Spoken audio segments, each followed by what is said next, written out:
watching it on my phone. All right, here we go. All right, Chuck, do your thing.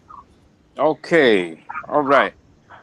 Well, this is Chuck Morgan, and I am honored to be a part of this discussion where we're going to have the mother of Taariq Noel, Miss Barbara Noel, and she's going to give a woman's perspective on some of the events that took place that she's directly familiar with and what she's witnessed and how things came to be that we all know that ultimately led to Malachi York's incarceration.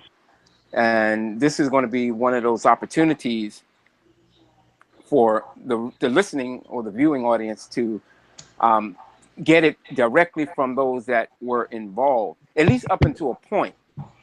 Because, as you know, Miss Noel had to, well, unceremoniously left the cult. And that's when a lot of other things started to transpire. And she was met with great opposition and attacks, intimidations, harassment from various cult members who were trying to intimidate her and her family and prevent them from ultimately dropping the bomb on York. So I want to just thank anyone and everyone who's tuned in. And we apologize for the delay, but of course with this YouTube thing, you know, we're just trying to get it organized and set up so we don't run into these problems in the future. So right now, Miss Noel is indisposed for the moment, and she's going to come in.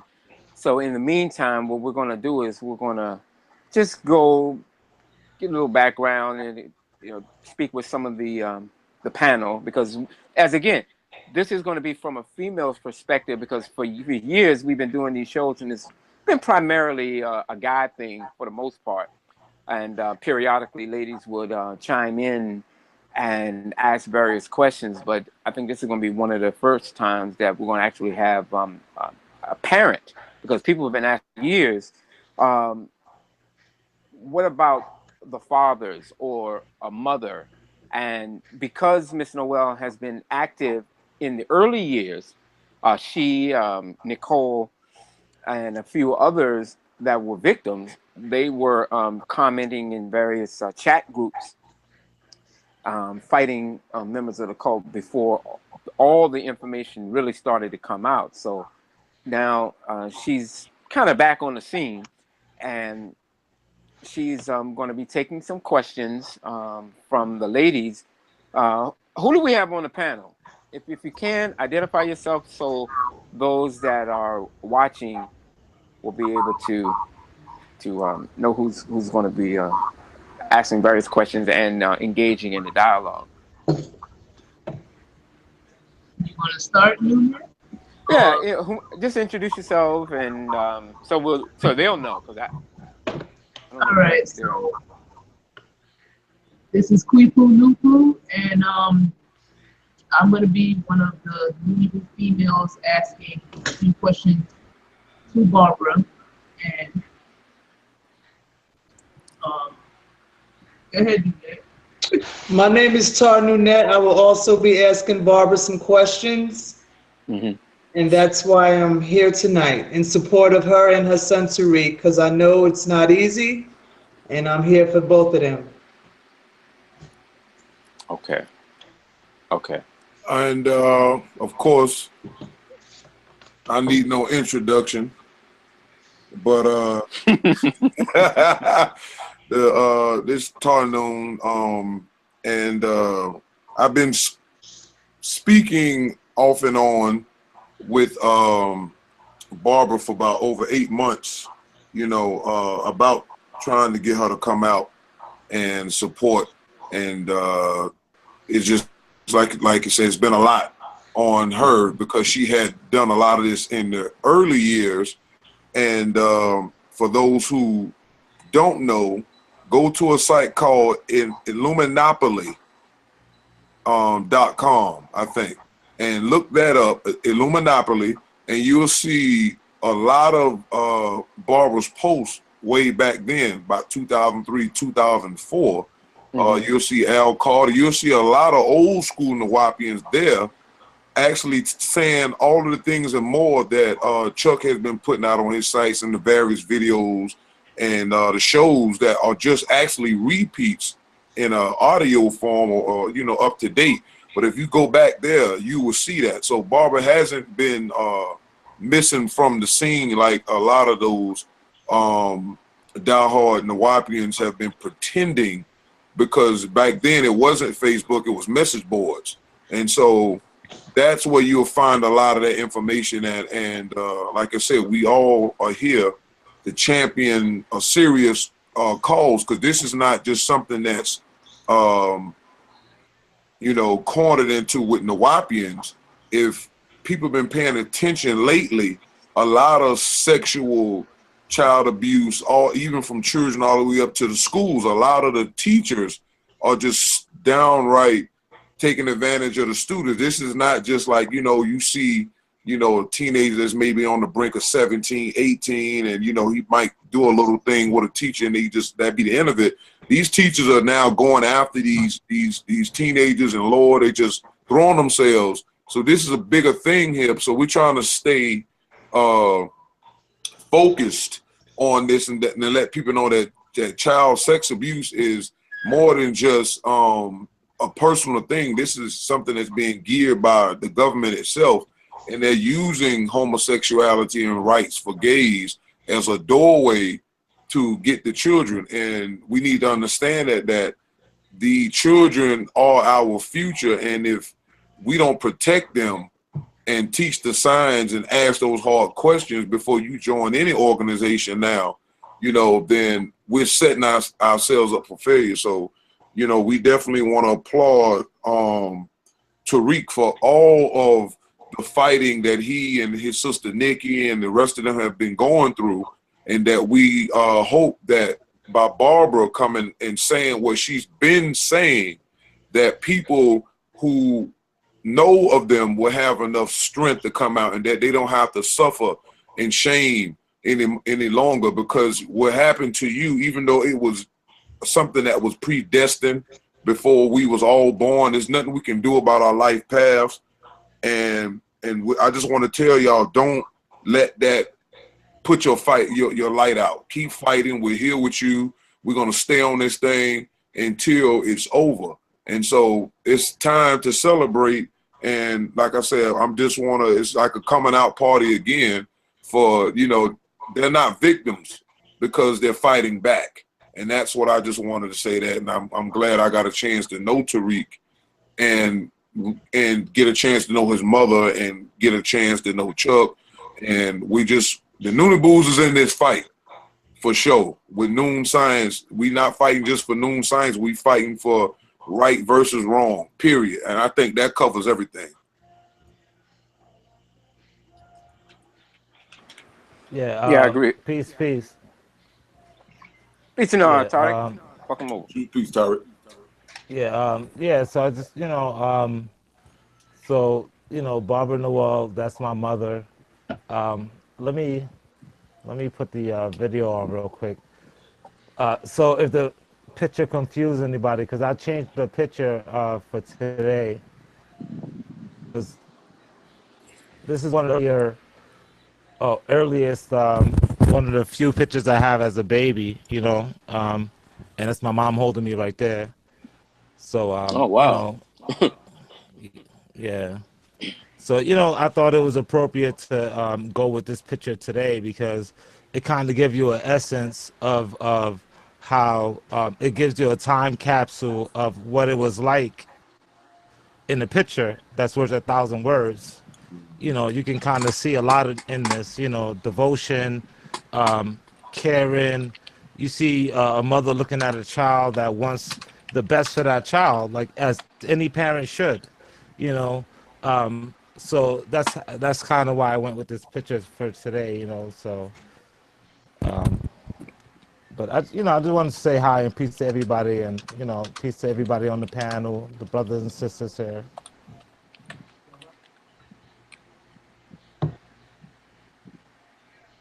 That's an old looking picture, man.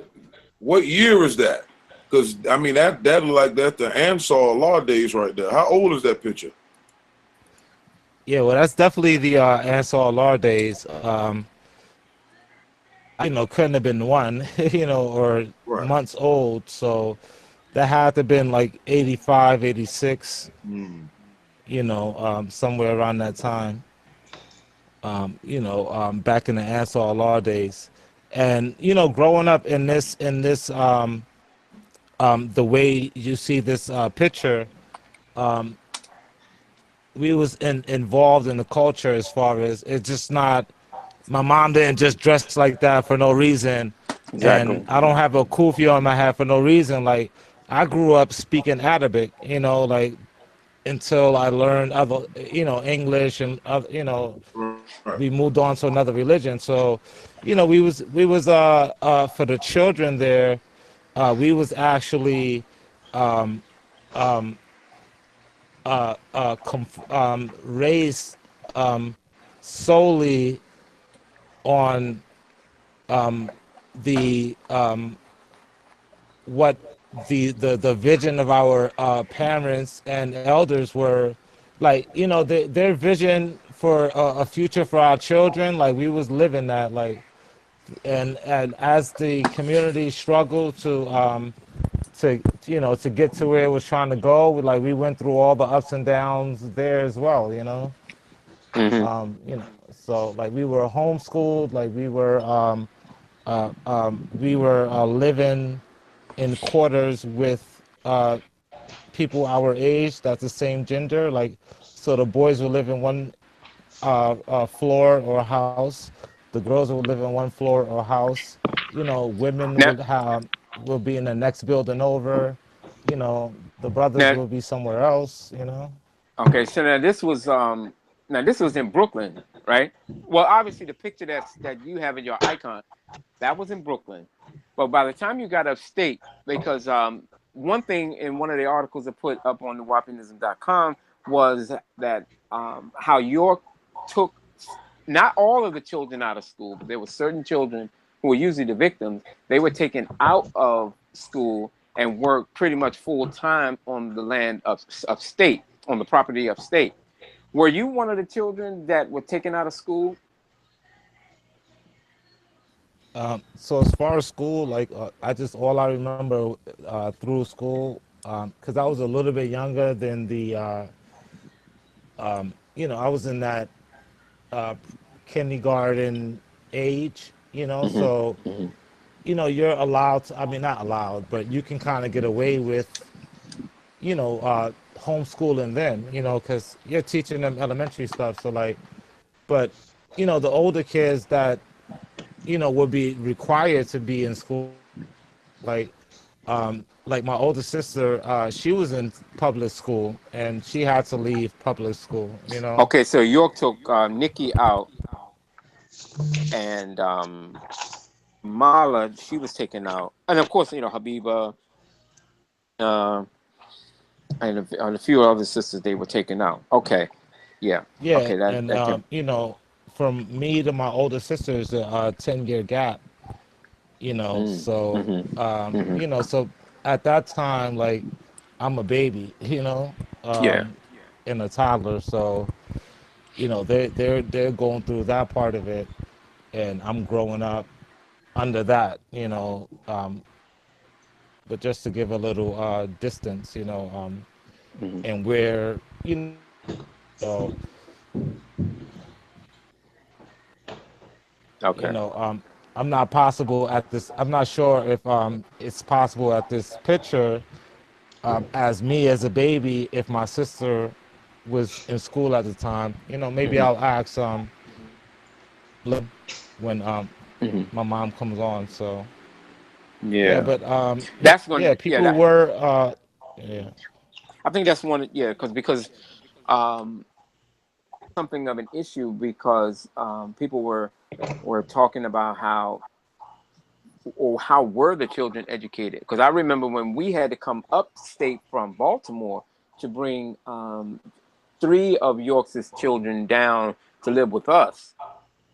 And one of the things is I think it was Abdullah and Faisal, they had to go to the Baltimore public school, which of course they had a lot of problems. But I was kind of curious about that because everything that I have as far as the court documents, how at the trial, I don't think in your testimony you really even mentioned much about the schooling of state, but I know Habiba and Nikki and Amala had elaborated on being taken out of school, and that was one of the avenues that York used in his molestations, because people were always bringing up the fact that how could he have molested so many children when he was spending so much time releasing publications. Well, it was simple because he had a staff who were doing the typing, and then all he had to do was just say a few words and they would dictate. And in the meantime, he had more than enough time on his hands to do what he did. And that educational portion is kind of a key point, because these children like yourself were in his care for the most part. Yeah. As So far as not able to go any place unless you had a dunya pass. Well, you didn't have a dunya pass because you were too young. But yeah. being able to leave the property for any reason, that was a no win. Yeah, so like for Brooklyn in the Ansar days, schooling wise, like I can't really speak to remember, like, but Hmm. upstate New York, they we did have like a homeschool building, Hmm. with desk or whatever, and Right. we would be in homeschooled, so um, people that were older than me that was in public school that came into the community, they had to leave public school and they were homeschooled on the land that Hmm. the people that lived there. But for me, it was like I didn't do the whole, I just was homeschooled from growing up and didn't Mm. even get a chance to, because by the time my mom was in the community, moved in like the week that I turned one. Hmm. So I went to like to public school and stuff. But yeah, I mean that's when I remember like some type of homeschooling was upstate New York. Hmm. And we did like the basic classroom stuff like that. And you had a little hat that you if you was bad then you wear like a devil's horn. If you was Yeah. good then you wear Oh, like really? a crown. Yeah. Wait a minute. Wait a minute. They gave you it's like a dunce cap, but it was with devil horns. Yeah, it was like shayish, like paperish, but it was like they made like a Wow. little paper hat, like like Mm.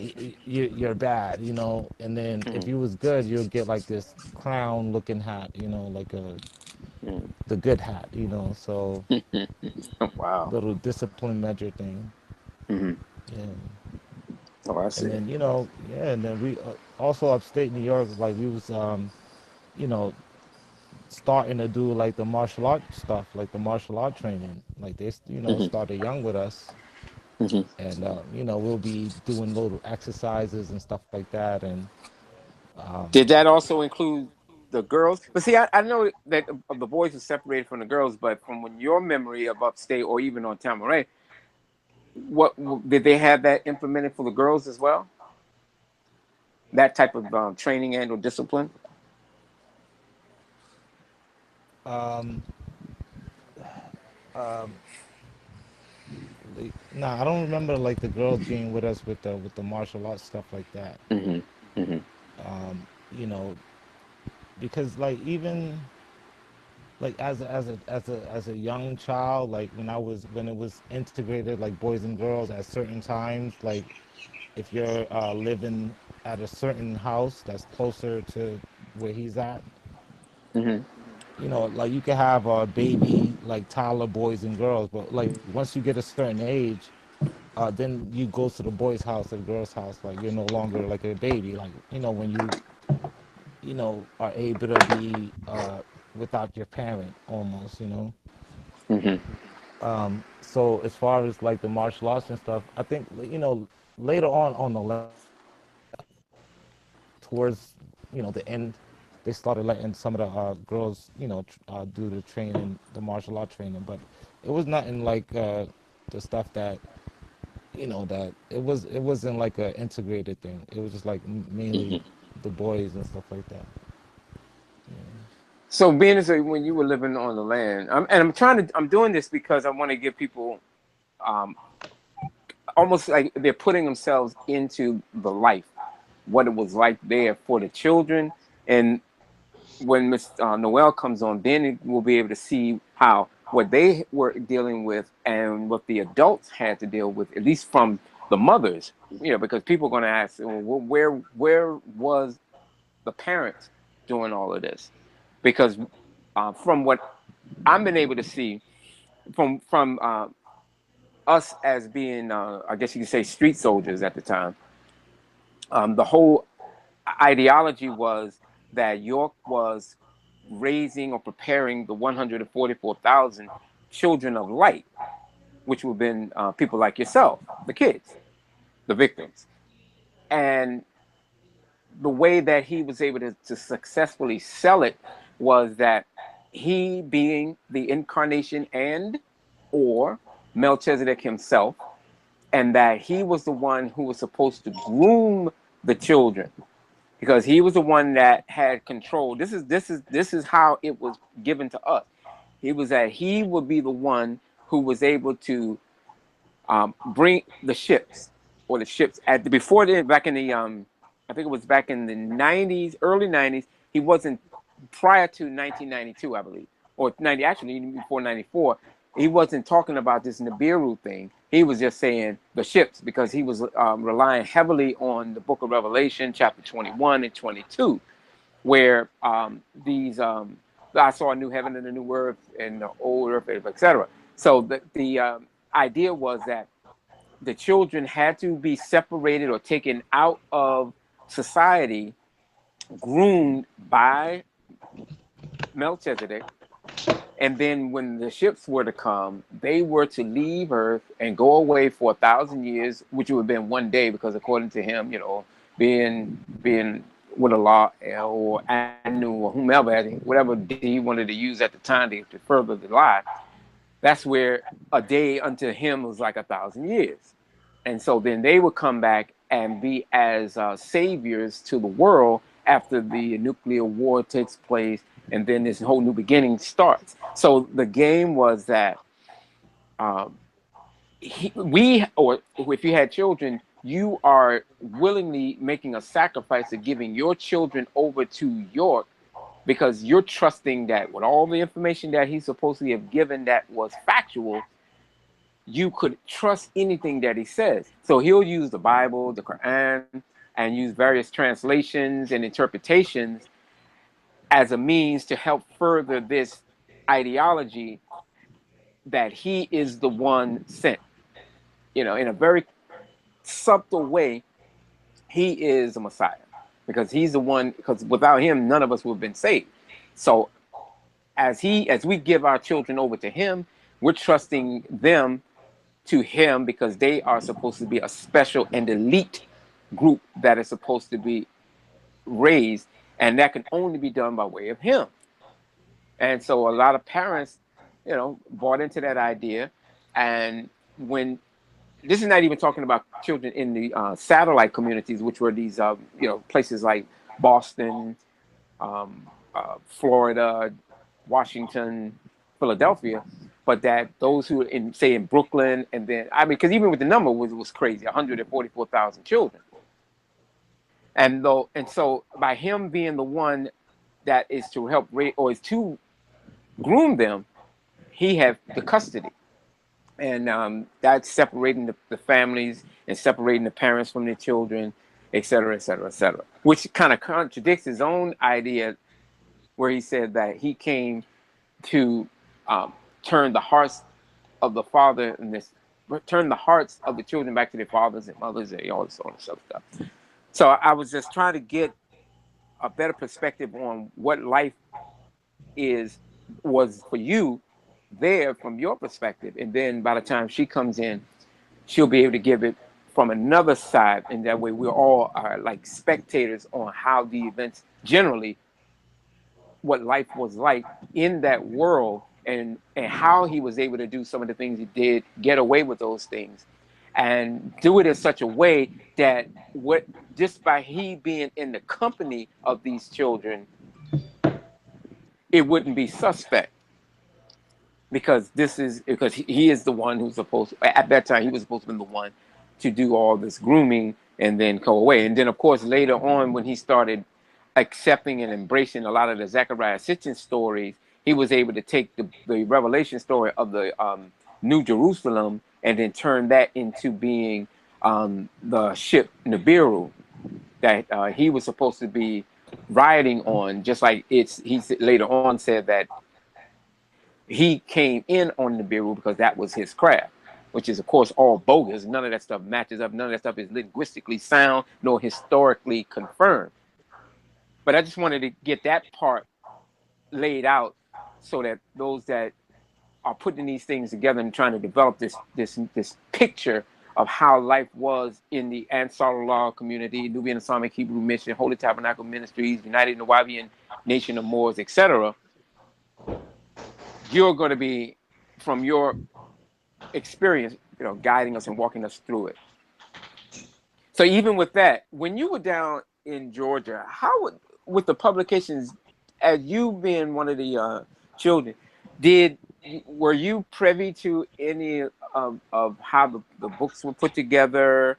How, when we would come down to get products, what was your role growing up down on Tamaray? Was it having anything to do with the publishing department, working with books, pushing books, moving books, or were you just a worker?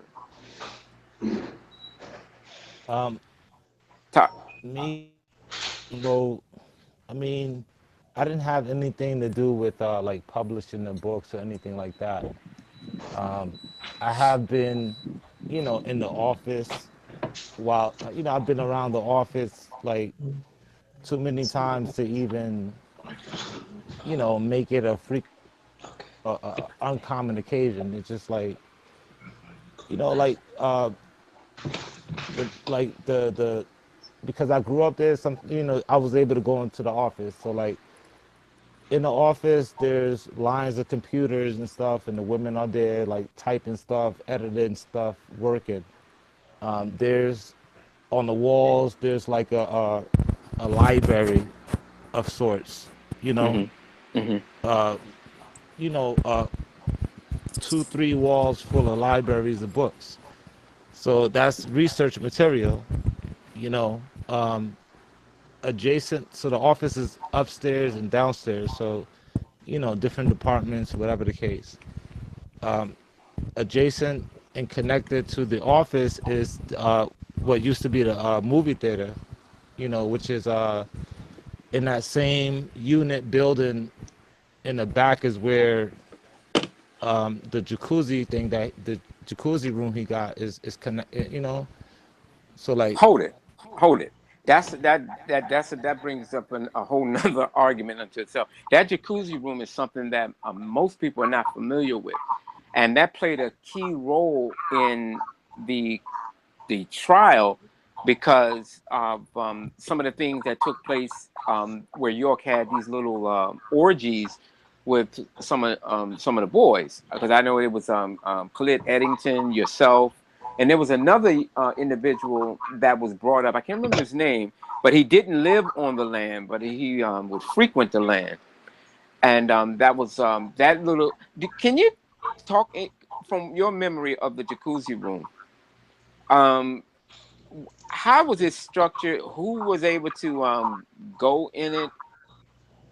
And I think isn't that part of where they found the that was part of where the Pink Panther doll was located. yeah. So if you if you look at where the office is, where his house is, where it's kind of one compound area, you know. So you have his house, and if you're looking at it from the front, to the left of his house, you have 100, which is like the original house that was there when it was purchased. You know. And yeah, 100. Those are numbers for various trailers. Yeah, and houses and so on and so forth. So, Right. so this is the house with the pool in the back that's next to the lake that's connected to the York's house. Hmm. So you have the house where some of his wives and some of his kids lived, like like for instance, Prince York was in that house. So him growing up there and it's connected to his dad house, like Hmm. he grows up thinking that he's in his house. So you have that building, you have his house, and then you have the patio, you have the garden, and that connects to the jacuzzi room and to the what we call the movie theater, where they had a library of movies, and people will go there and watch movies and stuff. And then eventually that, when it wasn't used for movie theater, it was being used for audio and video, like editing and Hmm. producing the this selling the CDs and doing the manufacturing and editing the videos Okay, and that was putting like a production room. Yeah. yeah, and Okay. I mentioned that I'm mentioning it because because you asked me what did I do there, and what did I work in the office and whatever. Hmm. But Hmm. at some point I did work in the audio video. Mm. I was there helping out, packaging, putting the plastic wrapping on the CDs and tapes and in the Hmm. machine and all that. And it was teaching me how to do the captions and putting the the editing and in between cuts, like basically editing, Right. the videos and stuff. So I was there working editing the video, in foresight, the you see the proximity is his house is right, it's connected to his house, like Okay. Okay. there's the garden, Hmm. his patio, his house, and then so the audio video room, the wall behind it is the jacuzzi room, Hmm. but like you have to go outside into the garden and go to the door for the jacuzzi room. And So if you, and let yeah. me and while you're on that, and since that was in the production room, let me ask you this: when you were, because I know this came up in the trial, because people even to this day still say, well, there were no videotapes found. Yeah, of course, because we know that York had them destroyed. In fact, Habiba had testified that York, before they even made the leaving from upstate to Georgia, that she was told to destroy all the videotapes. Now, when you were at the trial, um, or even when, let me ask this, a dual question. When you were, did you ever watch any of the videos that was videotaped of the kids? Um, or meaning, did you see any of the videos before they were destroyed? And the cartoon that he had played for you, which was, I think in your testimony you were saying that it was like a cartoon of like a devil and a fountain. Yeah. So I didn't get to see any of them before they were like destroyed or anything like that. Yeah. But that Okay. the one that I saw, which is way back in upstate New York, like it was like a scene, so like outside there's the fountain or whatever, and but it's leading up to the person walking into the bar, you know. Hmm. It's Hmm. like a dude walking into the bar, but like this, the devil's like in the back, like doing whatever he's doing, Hmm. um, um, Now, um, I, enticing him to whatever to go in the bar. He goes in the bar. There's people sitting at the bar. He goes to the bar, and then a girl comes in, and she's all, But yeah, I now didn't, this is an animation, right? Yeah, yeah. Mm. And they played that video in the court at the trial. Um, yeah. Did Mm. they?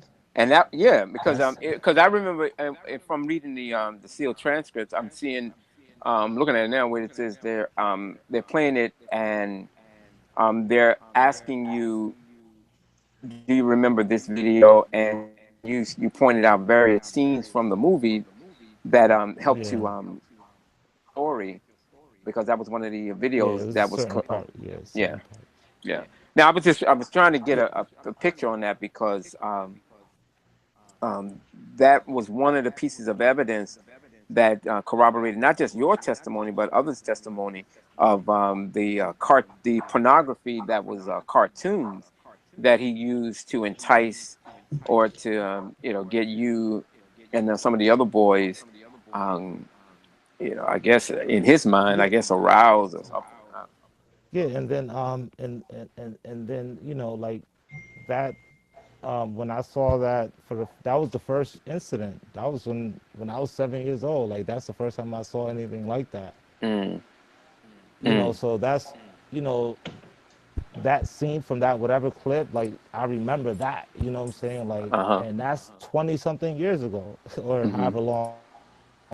But for something to be like you never saw something before, but you remember that particular. Yeah, Like yeah. I didn't forget that. Like this, Because you're not gonna that forget that. had to have been a traumatic thing to have to deal with when you had never, especially coming from this guy who came off as being like a father to you at the time.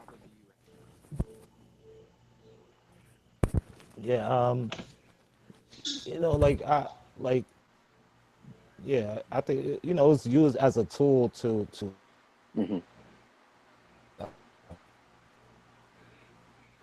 as a buffer in between like what he was doing and trying to do, like Yeah, because and yeah, yeah, the reason, yeah, all of this stuff, it's all relative. Is why I'm kind of asking those kinds of questions, because the same way when he asked Salam LaRoche about why. Um, when Richard Moultrie was asking him, did York ever ask you why he was molested, or tell you why he was molesting you? And I don't have it in front of me on that one. And he just, if I could paraphrase, just making reference to the Orishina, or but in a nutshell, saying that the Africans were doing it and it's not seen as gay, or that the Egyptians were doing it as well, because this segues into an article that I'm going to be putting out, that's going to take some of the testimony from the trial, where they are given their testimony, and it kind of ties in with something that York had said. That if I can quote what he said, this is off of the audio, and I'm using this in the rough draft, so bear with me. It was saying that this was part of their one of their rituals. This doesn't mean that every ritual that took place in Egypt was part of our rituals. They were. This is talking about the priest of Amun, according to York. His interpretation, according to York, he's saying that the priest of Amun, he said these priests were straddling, and they had a whole bunch of priests that went into his sacred chamber, and it was all based on a loyalty ritual, or a loyalty to the god Amun. Okay, it said that they didn't see this as a homosexuality as we see it. And it says that when he ejaculated, or they became a part of him, and they left there as gods. And then they all went off into a sacred priesthood, performing the same rituals. So that's coming from Malachi York's Wealth, Sex, and Death, the Three Principles, where he, in a real subtle kind of way, makes statements that some of the victims had talked about at the trial, in regards to it being some type of ritual and a loyalty thing. And you know I'm going to try to elaborate more upon it. And that was one of the questions I did want to ask, and some of people have been asking, was that did he ever say why he was doing, or even try to justify why he was doing it? Did he say like, oh, you, because I think that, well, we have it in the trial transcripts where Eddington, Salam LaRoche is saying that it's not gay if you do this or if you do that. It's not gay. And based on his own commentaries, he's saying that what the priest of Amun, even though he doesn't give any citation from any primary source to substantiate what he's saying, and I have yet to see it, but he's saying that the priests of Amun were performing homosexual acts in the various temples, and that York, is that he's saying that it's not something that his priesthood would be doing. Nevertheless, he's saying that this was a ritual, a sex ritual based around loyalty and devotion, and in this case, devotion to him, because we know that he did do it. Now, what needs to be established is the narrative that he's presenting to us in the classes on that topic, because his whole position was that Akhenaten was a hermaphrodite, and that he was a homosexual, and that he was opposed to the temple of the temple that he took over as having obelisks, because obelisks represented the penis, and he suffered from penis envy, and he wanted to remove them, etc., etc., etc. So my question is, did York ever bring that issue up as it being part of some Egyptian ritual that is not to be seen as homosexual, but that is just something that was that before there was a stigma attached to homosexuality or pedophilia? Yeah, that's a really good question. I mean, for me, I can I can try to explain it like he the same way that he's changed religions and had these different images and personas and different accolades about himself. Like I would say that he treated people different. Like as far like he told like my sister some other stuff. Like he's the angel Michael, and he like so that was the era that where he was at and what he was teaching at that time. And then later on when you get to another male victim that's saying that he was telling him that it was this kind of ritual, it fits into the Egypt style that we was living in. I think that when it came to me, it was that and I don't really understand, but like I just would think that when it came to me, like it's right after my birthday, you just brought me all these gifts, like loads of gifts, like, and then I get abused, and then it's the age, the first incident is the cartoon pornos on, the girl is there, like like you're my father, like like I'm like there's other victims that are not even though I'm not biologically his child, like that are not his children. So like he may trick stuff to play the game that he's playing. I think that he could have used say if I was naive about what's going on and my particular situation and disposition.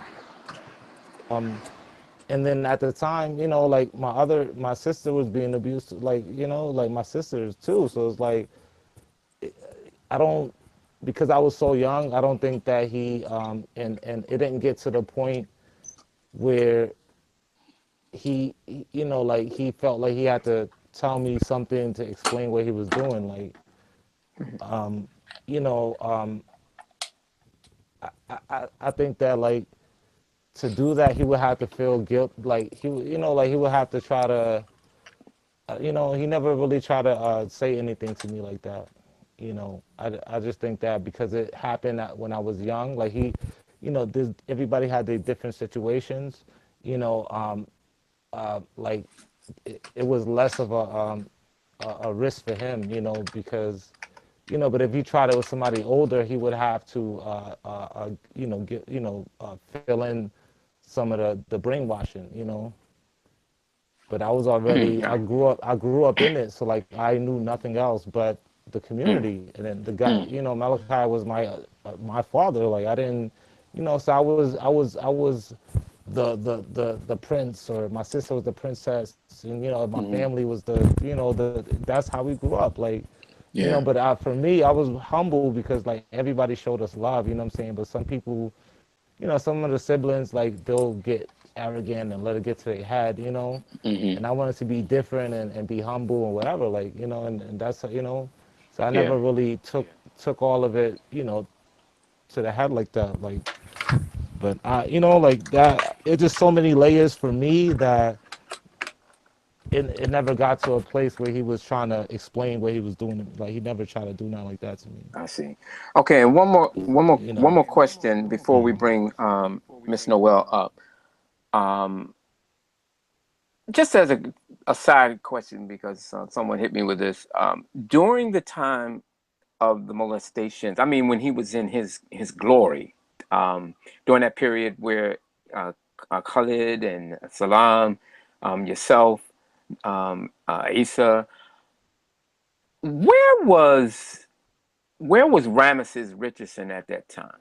That from what you remember during that time, because I know he's younger than you, but was he still in diapers at that point? For those who don't know, Ramesses Richardson is Prince York. Yeah, he has two older sisters, and Right. They was toddlers and 8 or 9, the oldest.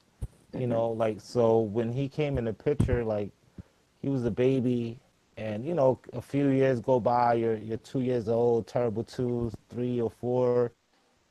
You start losing teeth, you start running around and playing and speaking, and that's when you're, but at this,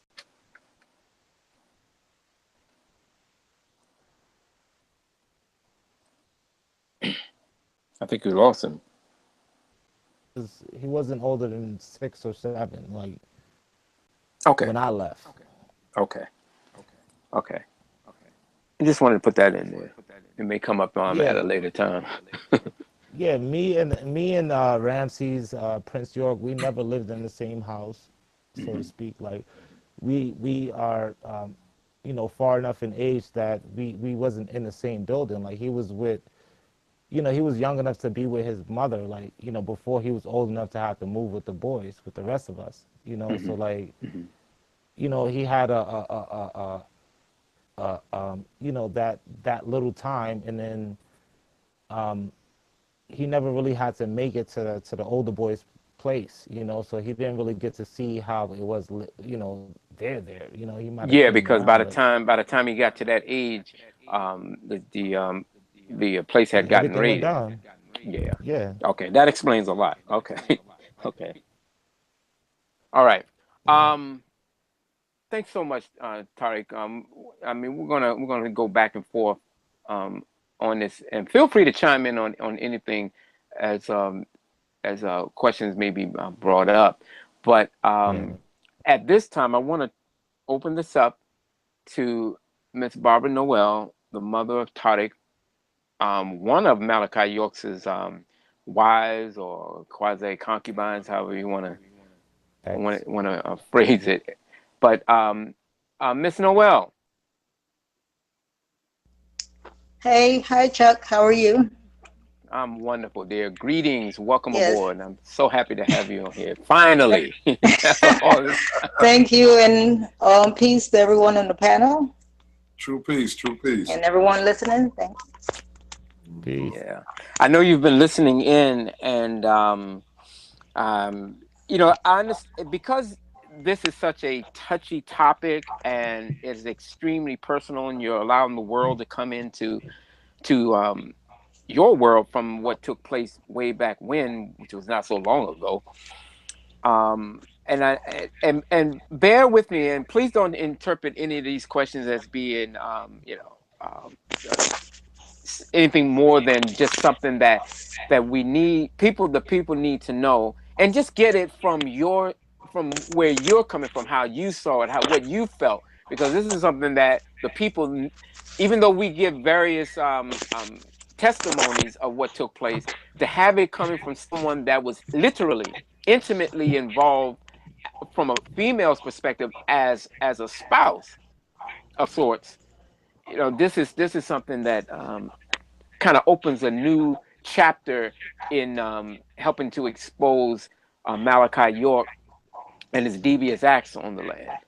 So because there are this various questions that the ladies would like to ask, one of the things I wanted to start off, at least from me, and then I guess any one of the sisters can come in and bring forth what have you.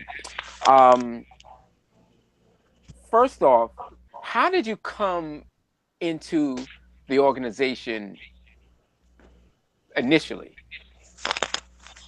I mean, Well, your first inclinations of a Imam Isa, because I think Dr. York was just the character he personified later on with the music thing, or did he come? How did you come across him? Period. well, I never heard of Dr. York, especially the singer. But one day I was on Jamaica Avenue on my way to actually the Social Security office because I had hurt my back in 1980 from a fall.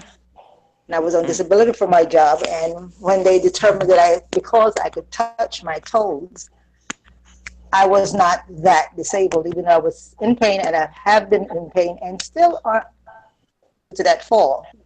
So I was going to see something as far as that, and I ran into two brothers that were peddling on Jamaica Avenue, and they approached me and they sold me a book. The book title was The Fallacy of Easter.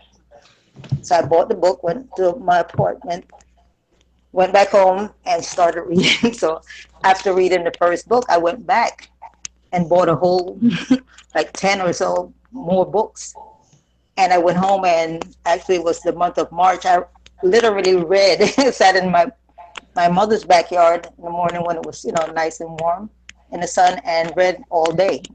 She thought I was going crazy because she said no normal person reads like that. So that was my introduction to the quote unquote doctrine. And that Easter Sunday, which happened to fall on my daughter, my only daughter at the time, Nicole, she was turning 6 that year. Her birthday fell on Easter Sunday. So we got dressed up like if we were going to church and everything. And instead of stopping off on the Methodist church that we normally go to, I stayed in the bus, went to Subway, took the train, and went down to Bushwick, listened to class, and took my Shahada that day. Mm-hmm. So that's my introduction to it. I see. Interesting. Okay. And when did you meet York for the first time there, or did it come sometime later? That was later. It was later much on. later. Okay. Yes. And I started going to class like every Sunday. And one Sunday, I guess he was in class, and I asked a question. That's a while back, and he responded to my question. But I didn't meet him actually till when I moved in. And there was another incident after I had my second daughter Amala. I went down for the Sunday's class, and it was time for prayer. So we went. It was time for prayer, and I was sitting in the back. So he actually came down from the podium and approached me, and asked to hold Amala, which was a baby, and Nicole was sitting with her. So he offered to, and he sat there with how ironic, my eldest daughter Nicole, and held my baby while I went to make salat. Isn't that something? Yeah. So he came back and he was marveling at the baby, and saying how Amira, which was her Muslim name, that's Nicole's name, was beautiful. So of course I say thank you, Mom, and we gave her salam, and then I sat down and he went back to class. I see. Very, very crafty. Okay. Well, what I want to do now is allow any one of the sisters to come in if you have some questions, because I think that you wanted to just just ask some dialogue with Miss Noel, and this is your opportunity. Okay. This is a rare opportunity. So what I'm gonna do is I'm gonna step back, and I'm gonna turn this over to any one of you, Kwipu or um, what's the sister's name again? Tarnunet. I'm sorry. It's all right. Sorry, I'm bad with names. Okay, Chuck. Okay, all right. True peace, Barbara. I applaud you for being here today. This is a big decision you have made. Thank And you, I PT really don't sister. know anything concerning your participation on Tamaray and what went on with you Mm-hmm. during this time. So my questions that I have are based around listening to your children on different platforms. So this is it's new for me, and I'm gonna do my best and always consider this is a sensitive issue. Okay. Okay. I'm just gonna dive in and pick one. I'm going randomly. Okay. Okay. My first question would be, do you blame yourself for any of the sexual abuse the predator Dwight York placed upon your children? Wow. The random. Wow. Actually, blame myself for his act? Absolutely not. Because when I moved into the community based on what I was reading in the books and followed the book, matter of fact, I followed everything to the T. I used to observe the Sabbath. I went to Duma every Friday. And I followed the book. When I moved in, I realized that they did not really do a lot of stuff that they preach in their books. So to say that I blame me for his deviancy, absolutely not. However, I do blame myself for being naive, somewhat gullible, because here it is, I guess, from having a Christian background. In Panama, I was born in Panama, and my grandparents and mother, belonged to especially my grandmother belonged to the Catholic, not the Catholic, the Protestant church. But because we're living in a Catholic country, by the time we got to a certain age, we had to be baptized in a Catholic church and given a Christian name. So, and then when you're like 7 years old, you have to go and become a member of the church by taking your confirmation first. And after you are confirmed, then you're eligible to take your communion, which is you dress in all white, like you're becoming what I guess they call the bride of Christ, so to speak. But you dress in all white and you go and take the Holy Communion for the first time. You go confess whatever sins, like you're little, what sins could you possibly do? But nowadays, that's a whole different story. But confess your sins, and then you took his Holy Communion. So and grandma was very religious. So coming from that background, I mean, I didn't know the Bible per se. I know of, certain verses from going to church and hearing it secondhand, but I thought I was coming to a righteous place, a place seeking, unity for all of us. So my children would not grow up in a world that's going haywire with sex and crime and drugs and all this. So I was dumb enough to fall for that and believe that. And that's why I went in on a mission to help make right all this wrong and help a community of all people live together, work together, and make it better for our children. It was all about the children. And ironically, those are the ones that got hurt the most. So no, I do not blame myself for York's deviancy and disgusting, filthy habit that he obviously had no control over.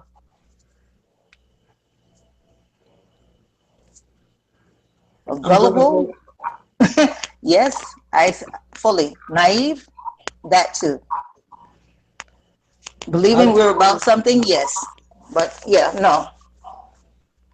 I get where you're coming from. I understand what you're saying. Okay. So on Tamaray, I cannot say the word. Was it a rule for the children to be separated from the parents, or were you comfortable with that setup? Well, from when we moved in Brooklyn, that was a shocker because I moved in the night and I had to leave Amala in one room, leave Taariq in another room, and Nicole went with the girls. and I was sent to live in a sister's quarters, and that was like that was a shock. But that's how they had the children divided. And so by the time we got to Tamaray, it was a little bit different because once we moved upstate, we all lived together in the house, and the children were there, young one and the older ones. And then you had what you call the regular people that was not in this immediate family. They lived in the other homes that they brought up from, the trader. He put like 4 or 5 mobile homes out there, and that's where he brought the other families, and they, the sisters and their children lived there. But were at people one time, screened? Go ahead. Were people screened? Were there background checks? I mean, you people didn't know each other. How did it work? Like, what was the trust? Where was the trust? How did you trust the situation like so freely? This all started in Brooklyn. How the community was set up before you moved in. You have to fill out a quick, very thick questionnaire, and they ask very detailed question. Down to your bank account. How do you feel? Other people discipline your children. Do you have any sort of deviant? Do you do this? They had very personal questions. So once you send in that detailed information and a medical, then they either accept you or they don't. So they used to screen people before they moved in. At one point upstate, I guess, is once the people were filtering in, and they'll ask to move in or move from another place, then they went through the process of being accepted or not. They'll give him a picture with the like when you're moving in Brooklyn, they'll give him a picture of you and the application, and to have all your children, because you have to. That's just like if you're taking out your passport, turn in passport size picture of yourself and whatever children you do have. And he sees this, and if you have a skill, especially, he'll approve. Okay. Kweepa, would you like to ask any questions? All right, yeah. Since we're on the topic of two-piece Barbara, I'm sorry. Two-piece. Thank you for being here. You're welcome. Because we're on the topic of the separation of the families and stuff like that, I wanted to know how often was it that you seen your children, and when you did, did they act any different or show any discomfort towards you or other children or other adults? Okay, I guess you're talking about in Georgia and Tamaray, or you're talking from way back in Brooklyn? I'm sorry, in Tamaray. Well, by the time we got to Tamaray, because you see what he did during the latter years of our stay in Brooklyn, he started going upstate, and they were building it up. So one weekend, he and a group of girls, we didn't know they left, but he took our girls and went upstate. During that time, the girls used to live still in the girls' house, and the children, based on the age group, live in with their ages. So it was customary, depending, like when I originally moved in in the mosque, I worked with the children those 2 years. And then I guess once so I had, different group, and I took care of the children like they were my own. One time they came around and asking how many children did I have. So I said 19. She said, no, not how many children in the room. how many children do I have personally? So I said, my personal children. But so that was my attitude. I was actually, what I cared for, I had a lot of the children look to me and call me Umi even to this day, because I treat them just like my own. No different. Matter of fact, I used to be more stricter with my own children and more lenient with them. And some of the one of the sisters that used to work in his house back in Brooklyn, she got no time to come and see her child, and I was in the room with her. And the Latino wife that he has, she also worked back street. The one that they say that he said that if she's white, I used to take care of her older daughter. She called me Umi. The sister Radia that used to be in the house, her daughter Umi, Khartoum, called me Umi. She don't even remember me today because they left long time ago, and it's a memory. But during those times, Hesna came all the time for her. She didn't play that. She saw her daughter every day. But Radia, she couldn't get away to see her daughter. So I used to care for her like my own. And they were with me. So by the time we got to Tamare, before that, I'm sorry. He one weekend left, and then all we know, the imam went upstate. Then after a while, we noticed like 2 days, I don't see Amira, we don't see Habiba, and a few of the other girls around that age group. And then finally, one of the sisters, by rumor, we heard that he took them upstate. He didn't ask for permission. He just did that. And it's like, basically you're there and it's like nothing you can do about it, because what he says goes. He's El Capitan, El General, he's in charge. The Imam, that last part you brought in. So you're telling me that he took certain of the children without asking any of the sisters? He did not ask us. No, he didn't ask us. All we look around, Nicole wasn't there, Habiba wasn't there, and there was a few others, Sakina, a few others within that age group. They were gone. He took them. Go ahead. So what happened? I mean, what was the reaction from the mothers? I mean, we were shocked. I was shocked. I'm like, how he just like took them like that, and he didn't tell us anything. And what was the reaction when he came back downstate? No, he did not come back down after that. He moved upstate, and then from then he started little by little setting up for other people. So eventually, at one point, then we were left down there. He took a lot of people, and basically, Jamila Miriam and myself and a few sisters, we were left to pay the bills, take care of downstate. So we were selling things. He said he wasn't giving us any more money to do anything. We go figure. So Fatima, his daughter Fatima, had gotten married a little before, and they had made video of her wedding, and that sold well. So we got the printer to print us covers, and we printed more. Had the sister that worked in the tape room make more videos of that. Then I had to call up and plead with the printer to print the 360 the 360 with the 666 book. Not 360, the 666 book. 300. No, the one with the Revelation, right? Exactly that book, because that every time we put that book out, it was always a hot seller. Mm-hmm. But we were owing the printer so much money. There was, when he left from Brooklyn and went upstate, the office was almost into like close to $100,000 in debt, because the sister that was running at the time, she had gotten into a lot of debt because he kept on ordering books. And that, like the rebuttal book, he ordered that and we paid for it. That was a lot to print. And he said to give it out for free. Yeah. And the sister's like, for free? She has to pay the printer. So a lot of bills weren't paid because he was like, he was trying to rebuttal Bilal Phillips. But the little book that Bilal Phillips did, he went on a rampage. He had everybody in the office. They stopped all the other publication, and you had a row of sisters sat down there typing, and he was, every day it'll come out and da-da-da-da-da-da-da.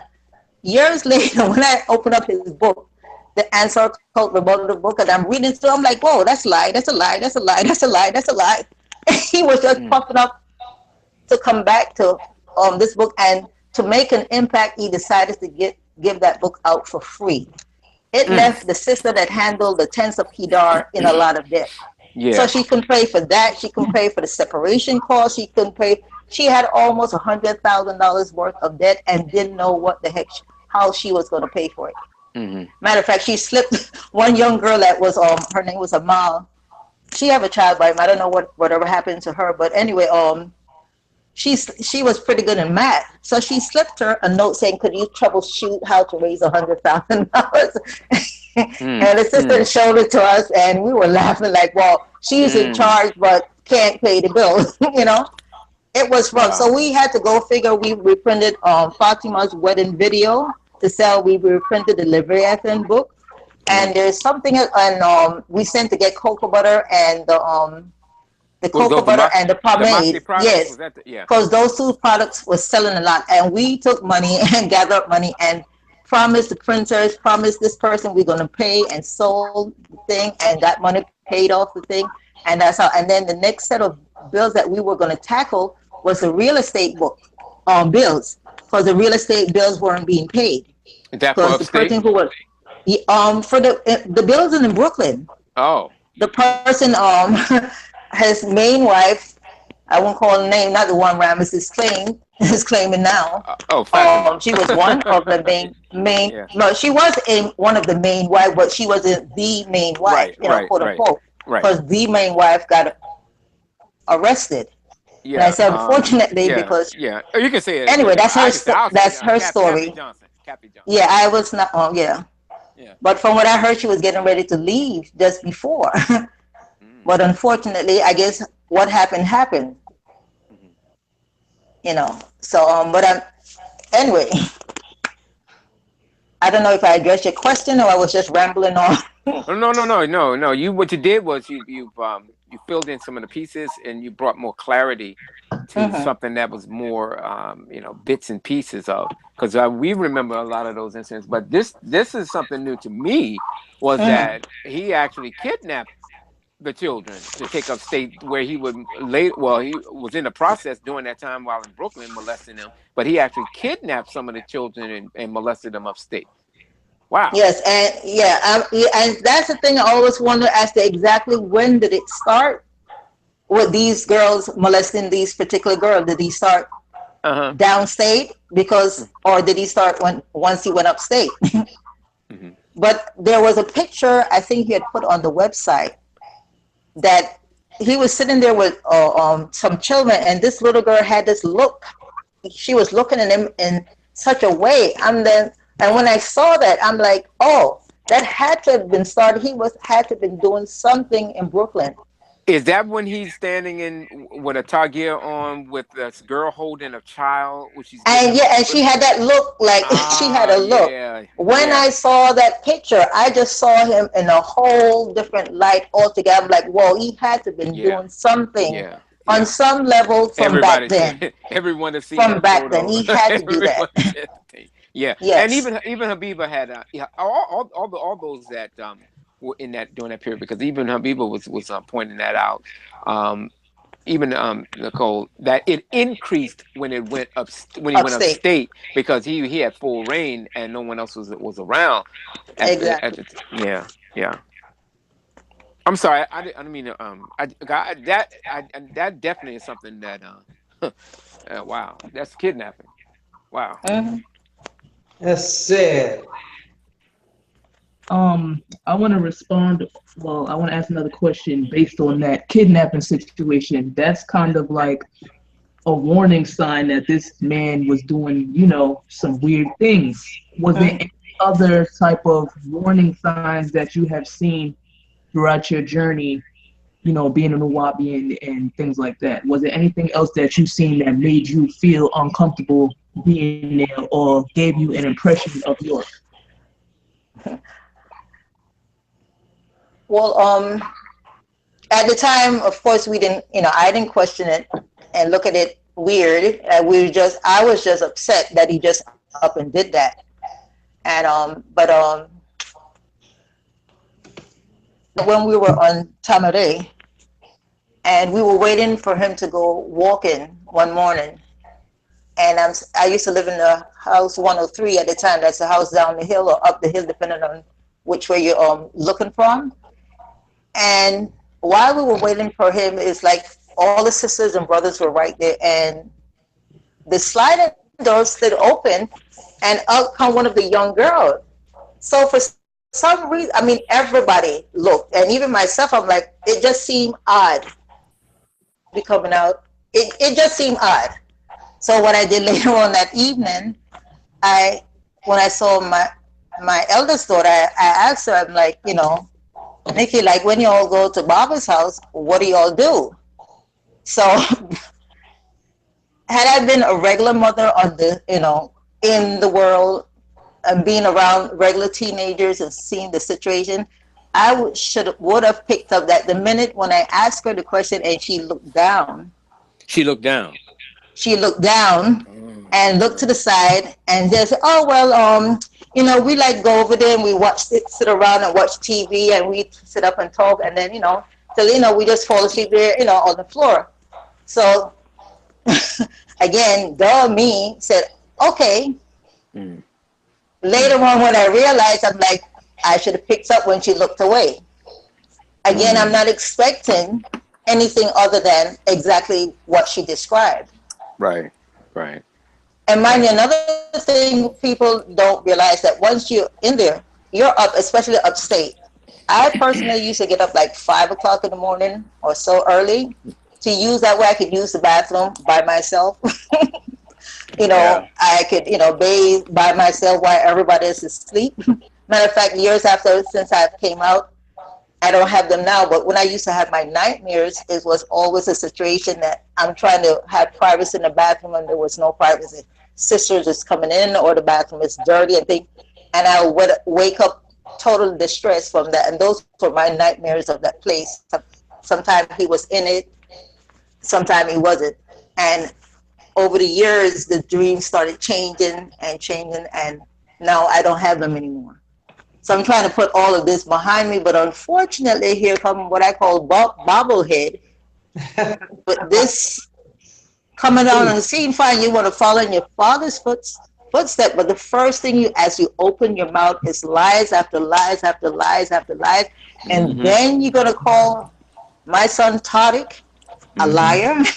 I'm like, here we freaking go again, because I've been like a lot of people, like, oh, where have you been? What's that? Earl Dinkins. Yeah, yeah. Where's the mother? Where's the mother? Where's she at? Don't come in. No, I've been from day one. The minute they print a paper saying that he's innocent, the children are lying, I've been on the net fighting these people on all type of different platforms. There was a Trinidadian Rastafarian platform.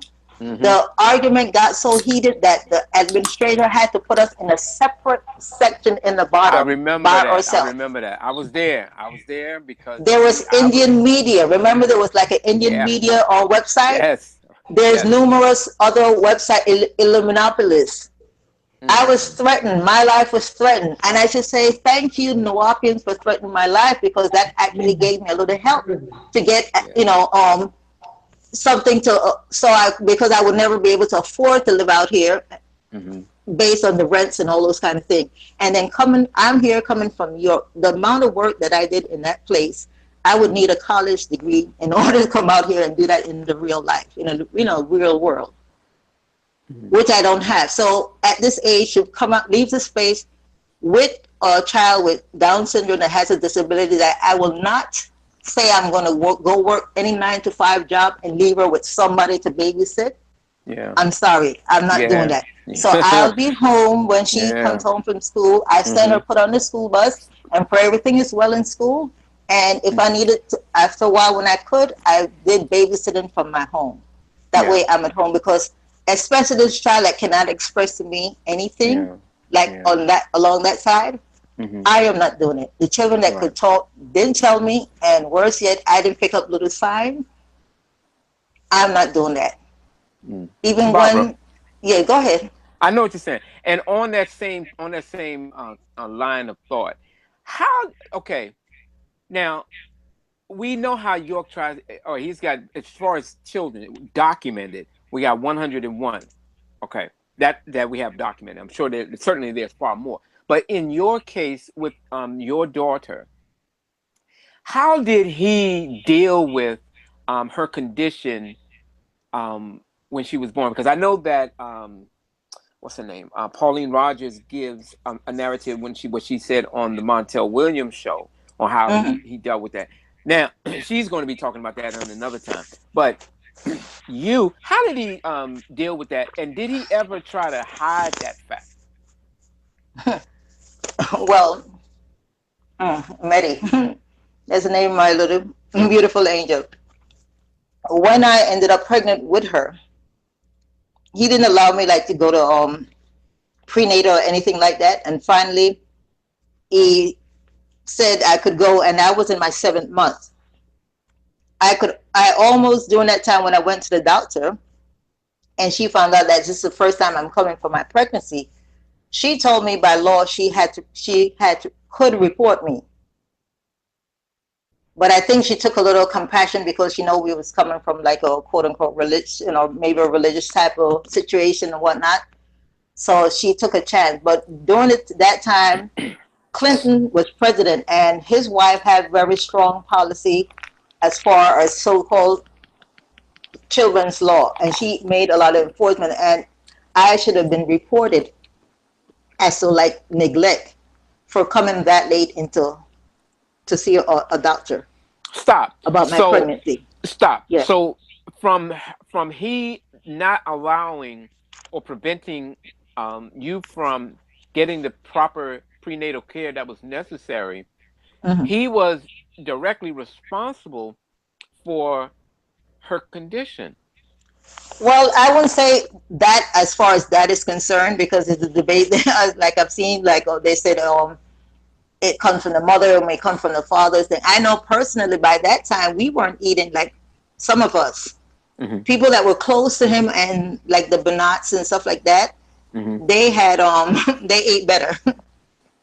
But some of us, like when I was pregnant with my daughter Zoraya, my first child by him, when he left us upstate in the freezing cold, with the snow coming up, it came up to like 3/4 of the door. We was locked in. That was an experience.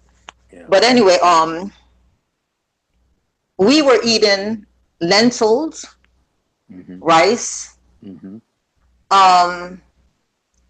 peanut butter and jelly. What else? Maybe hot dogs, France. Yeah. The diet was, I actually dreamt while I was pregnant, I was dreamt that I was drowning in a lake of lentils. While we had to eat that. Everybody had to eat that stuff. Yeah, but the thing is, it was he picked one against the other. He had these girls, and by then we didn't know what he was doing with them, but why they were feeling themselves. But they had money, or they made sure they had money, and they were eating tuna fish and chicken and different things, while we just ate lentils basically, and popcorn for snack. Yeah, popcorn. Yeah. It was very unfair, and I had to beg the sister that was she would do the driving and go run the errand to buy me some vitamins, even though Kathy had approved that I could get vitamin. That was sister at the time, right? Yeah, she was in Georgia already, and she approved because you had to get approval to get anything. So she approved that I could get prenatal vitamin, and then also I used to crave peaches. And after once I had my baby and started, they gave a whole lot of pamphlet about the Down syndrome thing. I started reading. It could have been that I was deficient in niacin, which is a very important vitamin that a woman of childbearing age should have, and especially if you're pregnant, your B vitamin should be high. And I think I was deficient in because I actually was craving peaches, and peaches are very high in niacin. But he prevented y'all from having those types of foods. Yeah, we didn't eat like that. No. That was my point. That's what my point was, that he in some way was responsible because of the neglect of the people that he was taking care of, especially you in your condition of being pregnant, by not allowing you to have proper nutrition, preventing you to have proper prenatal care. He was directly responsible. Don't get my tone the wrong way. No. I get what you're saying, because like with I'm here myself with my daughter Soraya, my first child by him. I just went to have the baby because we were upstate, and I didn't go to a prenatal back and forth like that. With Medi, I did. After the 7th month, I started going, and I had to wait for the sister that lived in Macon to come and pick me up, because you're not, when he's mad at you, this is so funny. When he's mad at you, the other sisters basically don't talk to you. None of this is your real, close friend and whatnot. They treat you like an outcast. Down to when Yeah. I was in labor. I mean, like every like 15 minutes, I would feel the pain when I was pregnant with Medi, Mm-hmm. and nobody volunteered to go with me to the hospital. I even saw my own child sat there and didn't even turn her head to look in my direction. And that's because of his conditioning. Like it's not just his sexual molestation that he did to these children. He really damaged their brain, their heart, their mind. To like hey, not to listen to your parents, don't love them, they don't love you, Mm-hmm. and things. So therefore, and then it dawned on me. Somebody had asked a question in the group, and I kind of didn't answer because like I never looked at it all. Like oh, like my daughter is. Oh, this is disgusting. Even to say it doesn't even resonate with me. My daughter is sleeping with quote unquote my man. Ew. Yeah. Yeah. I never looked at him as my man because I was in a freaking polygamous situation from in Brooklyn. Mm-hmm. Mm-hmm. So how could I look at him as my man? I was just there, being there, and like I told one time in a chat in Illinois, I mean, I liked him, but I wasn't in love with him and stuff like that. And when Nwapi kind of accused me, or like, oh, I was just there for so, but no, it just prevented me from being passed around because every time while you were a single sister, they try to give you a mate. Mm-hmm. And then sometimes if they hook it with some brother that you don't even know, the next thing you Yeah. know, this brother's off to Washington, Pittsburgh, or someplace you don't even you have never been to, or he Right. gets kicked out, then you have to go with him too. I came in there to work for a cause or mission, so I thought. Mm-hmm. So, and then from what if you don't want one brother, here's another brother, and then there are many sisters that they hook up with a brother, they get pregnant, that don't work, then they have another. It doesn't make any sense. I didn't come. Mm-hmm. I come to get away from this. I had by the time I got there, I had one child to begin with. Then being into Islam, the first made him think that didn't work out. He was into some sort of stuff, and that didn't work out. But so I raised my daughter by myself. Then my son, I was with the father mostly, but by the time I moved in the mosque, I moved in single Mm-hmm. and stuff like that. So it's just like I have 3 children. What do I need to another mate and have more children? I'm like I'm here for a mission to help grow the community, to work and do this. Yeah. That's what I thought we were doing. Yeah. I was gung Yeah. ho, so to speak. So you came in on with the idea that it is to help be a part of a black organization that based on what he said, that it's to help the people develop a new beginning, at least having this group not fall into the traps of other groups that may have fallen, and that he had the formula that was going to make us a better people. His formula worked. You're right, exactly. Exactly. That's what I thought. And all for the children to raise them. I didn't want my daughter growing up in the world where, you see how things are out here. Mm-hmm. And back then it wasn't that bad, but it was still bad enough. Now it's much worse. And if we don't change our ways or get some sort of semblance of discipline and organization and togetherness, it's going to be even worse for, like, say, my grandchildren. I know. If we don't get our act together. Got characters like this that prey on this Exactly. sincerity, it makes it all the more difficult, because then you're put in a position to say, well, okay, in the mindset, okay, the white man's the devil, we can't go there.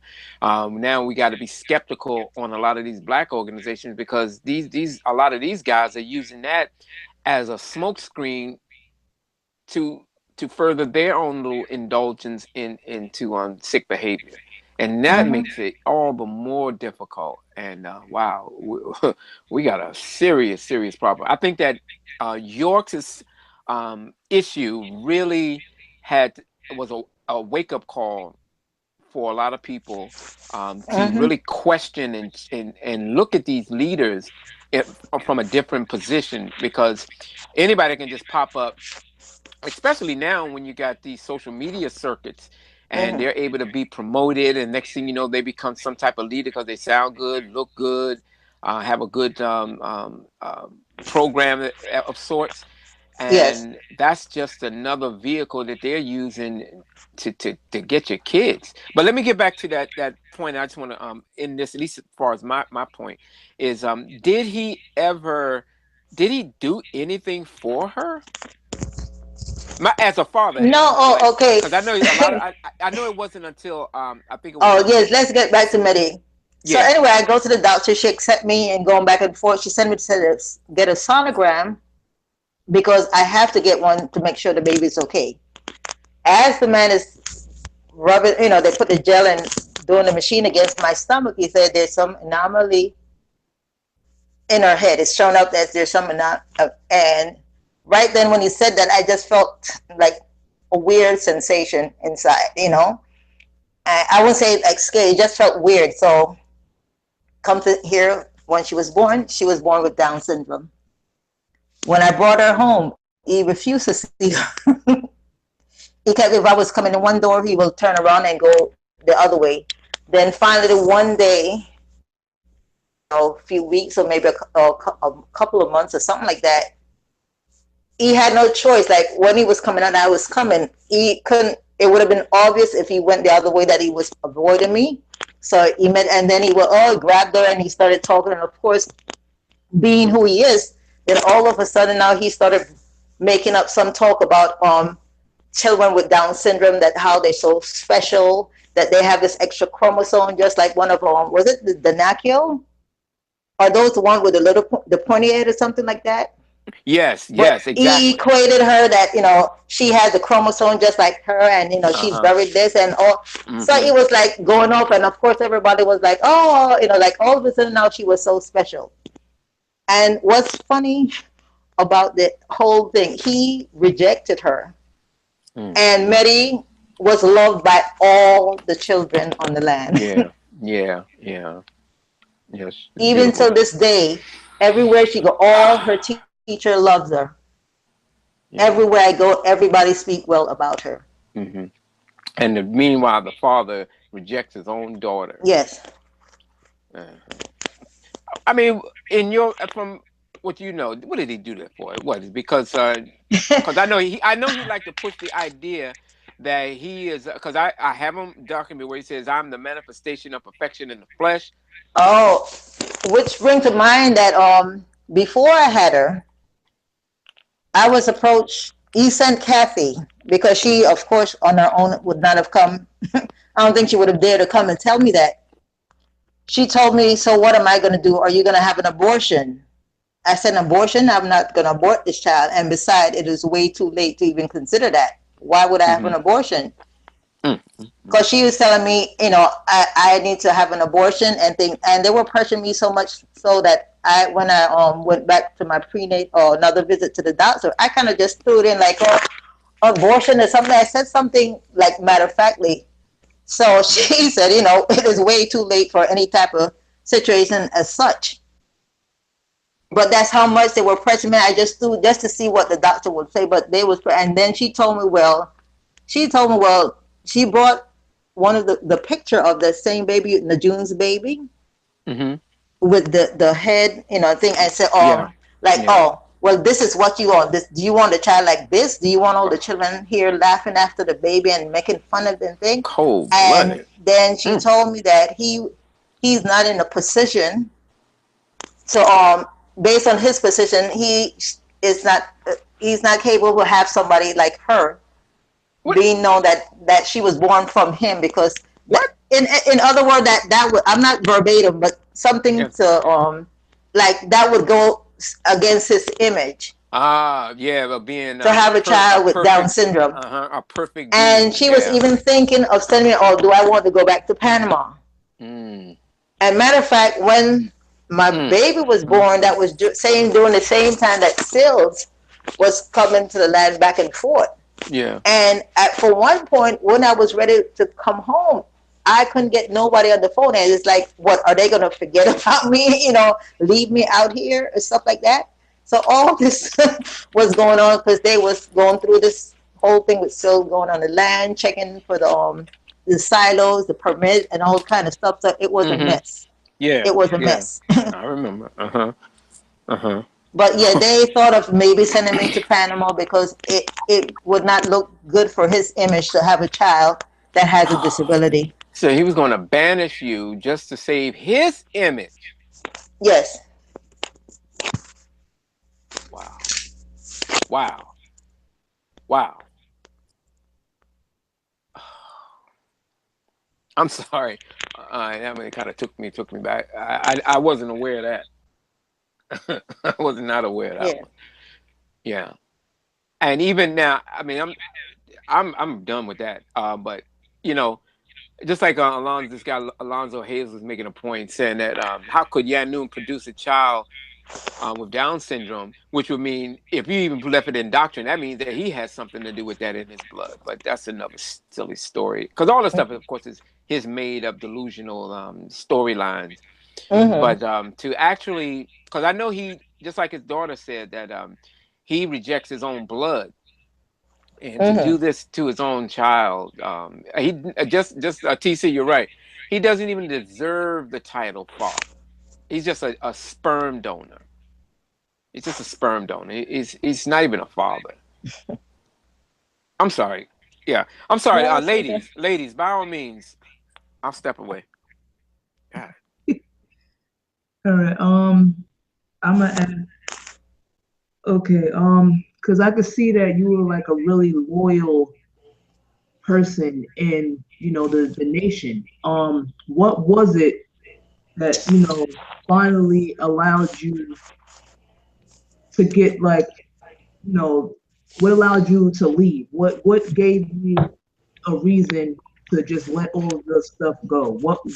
What happened? What event occurred?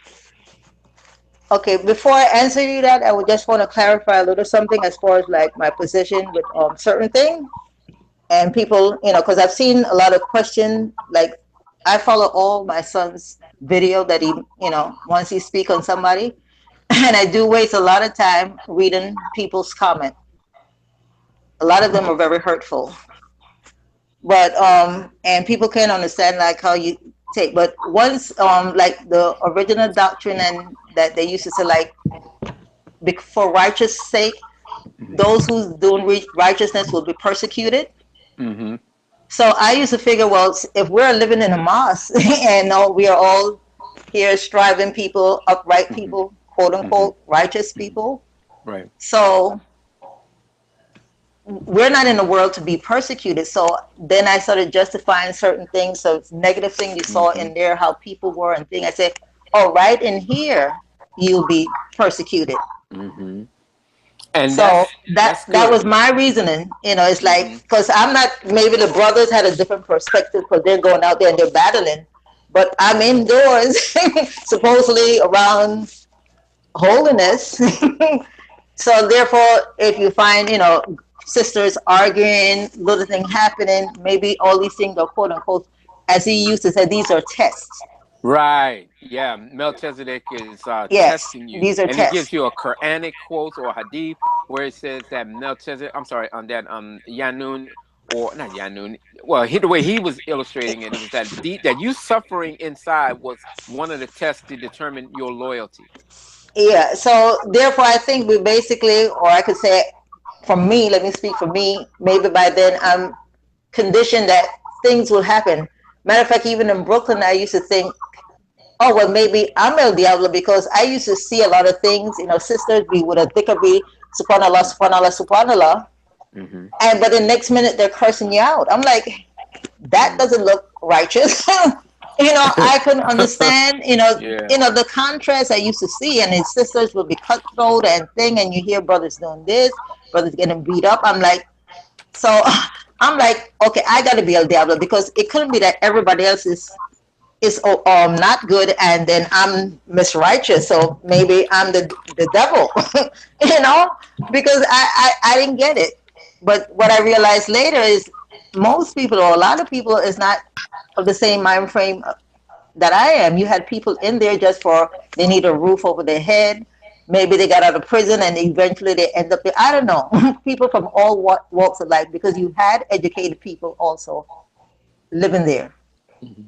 Especially when Tamare, he attracted doctors and college people and all that. Mm-hmm. So You know, it's not that people we were dumb.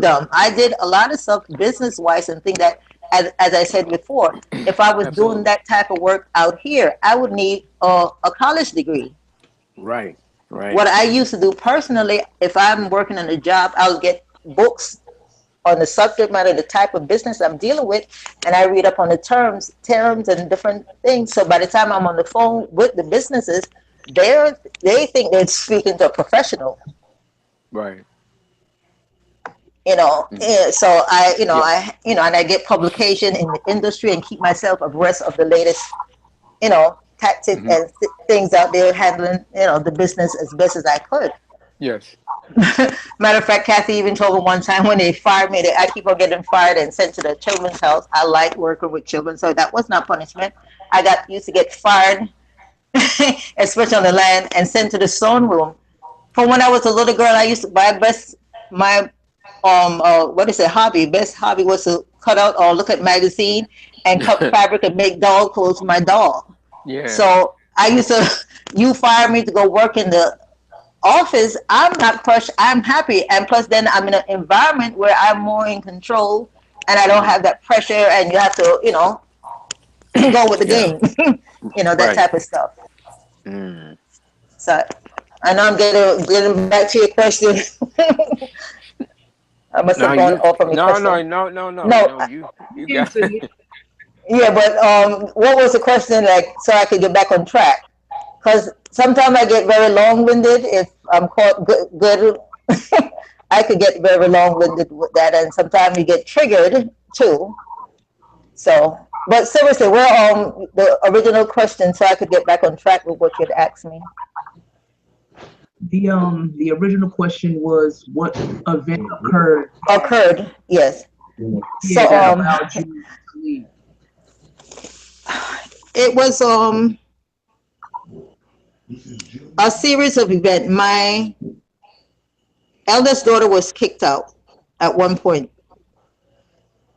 Or she left something, they were forcing her to get a job, and all of a sudden he wanted like every non-family to go and get a job.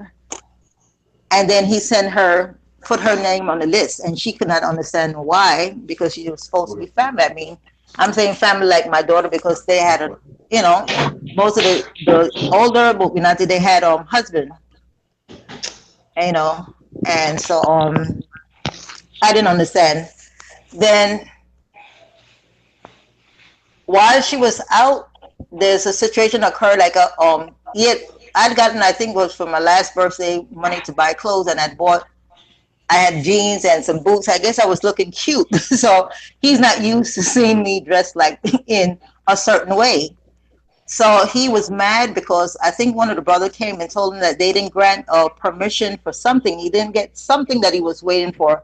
It didn't go through. So he was mad. So he saw him in his past. So when he saw me, then he go, oh, I see where Nicole got it from. Because by that time, he started talking very bad about my eldest daughter, which is Nicole, that she was going to clubs, she was hanging out with Jacob, doing all this thing, drinking, and Karen. So when he saw me in front of the brother, he said, like, where Nicole get it from? So I got pissed off. Because for one thing, you're saying that to me, and then you're saying it in front of some brother that I don't even know. You're like insulting me. So I was so pissed off that as he was walking and said, well, I better not see you something he said, like, I better not see you dressed like that again or something. You understand? So I looked at him, I guess I was real mad. I didn't care at that time. So I just looked at him firm like that. I heard you. So the next thing I know, he sent down I think it was Fossiman downstairs to tell me I was fired. I was fired, and I had to, this was in Athens, I had to go back down to Eatonton. So you So were living in Athens, okay? He had brought me up. I was living in Athens. Hmm. So I was pissed off because I did not like what he was saying about my daughter, and then for him to made a statement like that, like very derogatory, disrespecting me in front of a brother, I didn't like. And then the next time, when you look inside the office, some of these girls, the clothes that he bought for them and allowed them to wear, they were skin tight. One of the girls Her skirt had a split over almost to her thigh, and it was tight. And I'm like, he's looking at my clothes just because it fit me well. And gonna make a statement like that. But look at these girls, how he has them dressing. I mean, come on. You can look at the videos that he had, the music videos where he's trying to dance. You can see the girls there. You can look at the video when he was on that London TV show where the sisters, he was singing "It's on Me." I mean, come on. The hypocrisy of this character is just freaking ridiculous. Go ahead.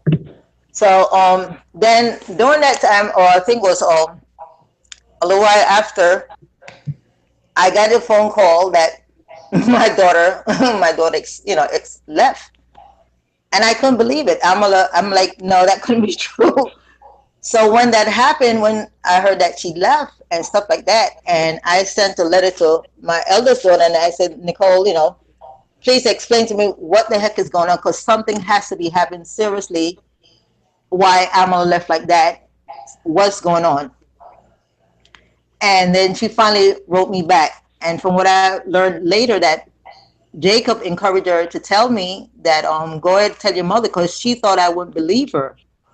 Now, grant you, in all fairness, when he first told me, I'm like, he did that? I was shocked. I couldn't believe. I mean, not that I disbelieve her, but I couldn't believe that he did that. So I asked her, and I guess she has held that against me, and I can understand why she might be upset or would be upset with that.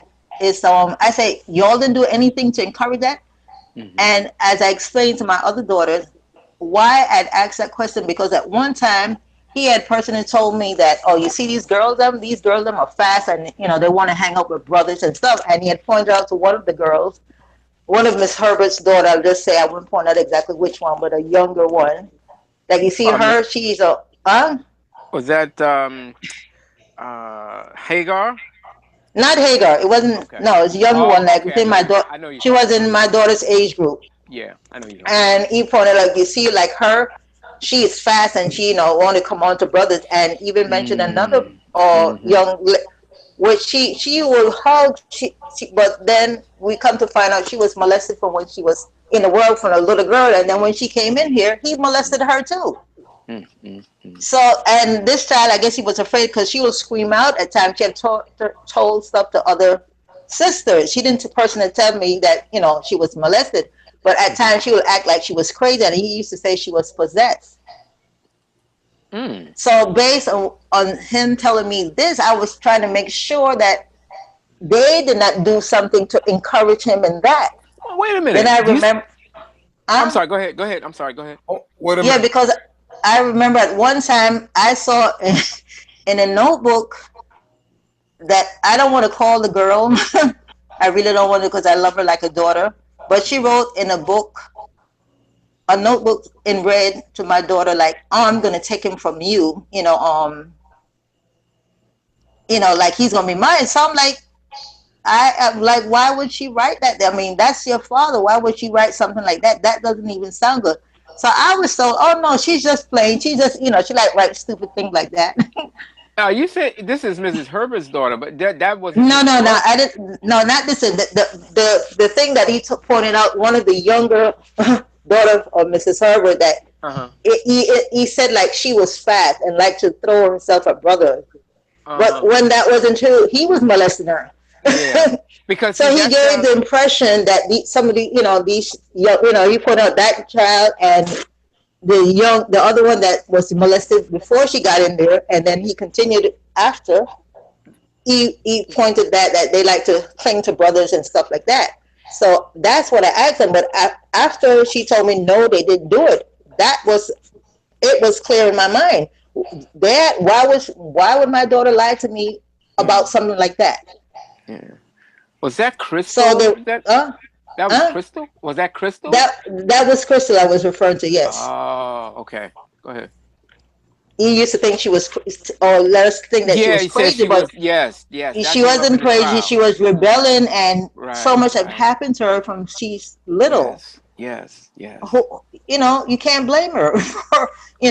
She was lashing out, crying out. Right. Right, right. Hold on, Chuck. Go ahead. Wasn't this? Didn't Donnie or somebody say it was a story about she was in a house with a bunch of girls, and that because this story sounds similar. That they say that York was saying that she was possessed and they was trying to get the demon out of, and she was Yeah.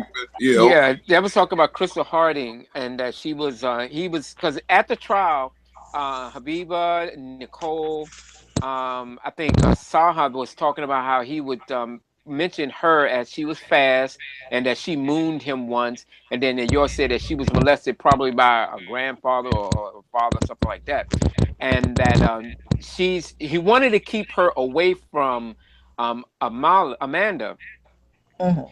and that he was expressing to Nicole that he wanted to have both of them together. If you go to if you can post it in the group, because I can't do it because it rejects it if I try to post any one of the I got articles. you.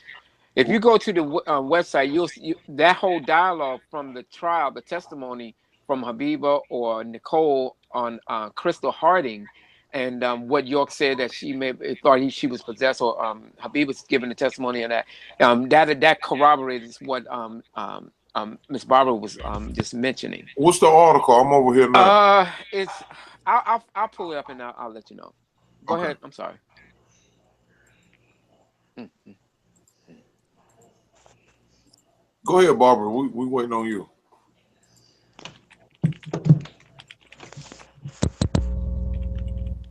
Yeah, we was Yeah. you was at the part where Nikki had left the land and she Mhm. was telling you about the about what was going on. Cause Yes. the question was how did you what So, event happened that made you leave? Yeah. Mm-hmm. so once you told me that, I was, oh, okay. I know. I'm glad you said that, Tariq, because now you brought back into perspective the proper order of something I was talking about, the incident with the dressing. Because from then I decided, being I had like no money accumulated, and that's another thing. Mary used to get a check from based on her disability, and I'm surprised he never touched her money. I don't know, which I'm glad he didn't, because I was able to take care of her, take her to her, what she needed, or therapy that she needed to do.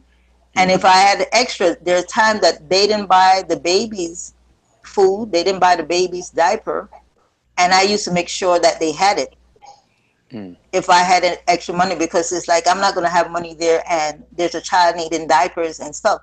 But yes, still, if it's somebody's birthday that they feel like there's a $300 for that, so the person can go buy cake and outfit and everybody have a ball. But the children were neglected. Even Yeah. what's in that and he's very into his doctrine, which is, I guess, fine. But when he was a baby, his mother had to boil rice. Bilha had to boil rice to give to her son, because she didn't have no milk to, she, I guess, stressed out, not eating properly, so she couldn't nurse him, and she didn't have money to buy milk. Mm-hmm. Yeah. Wow. Yes, go Remember ahead.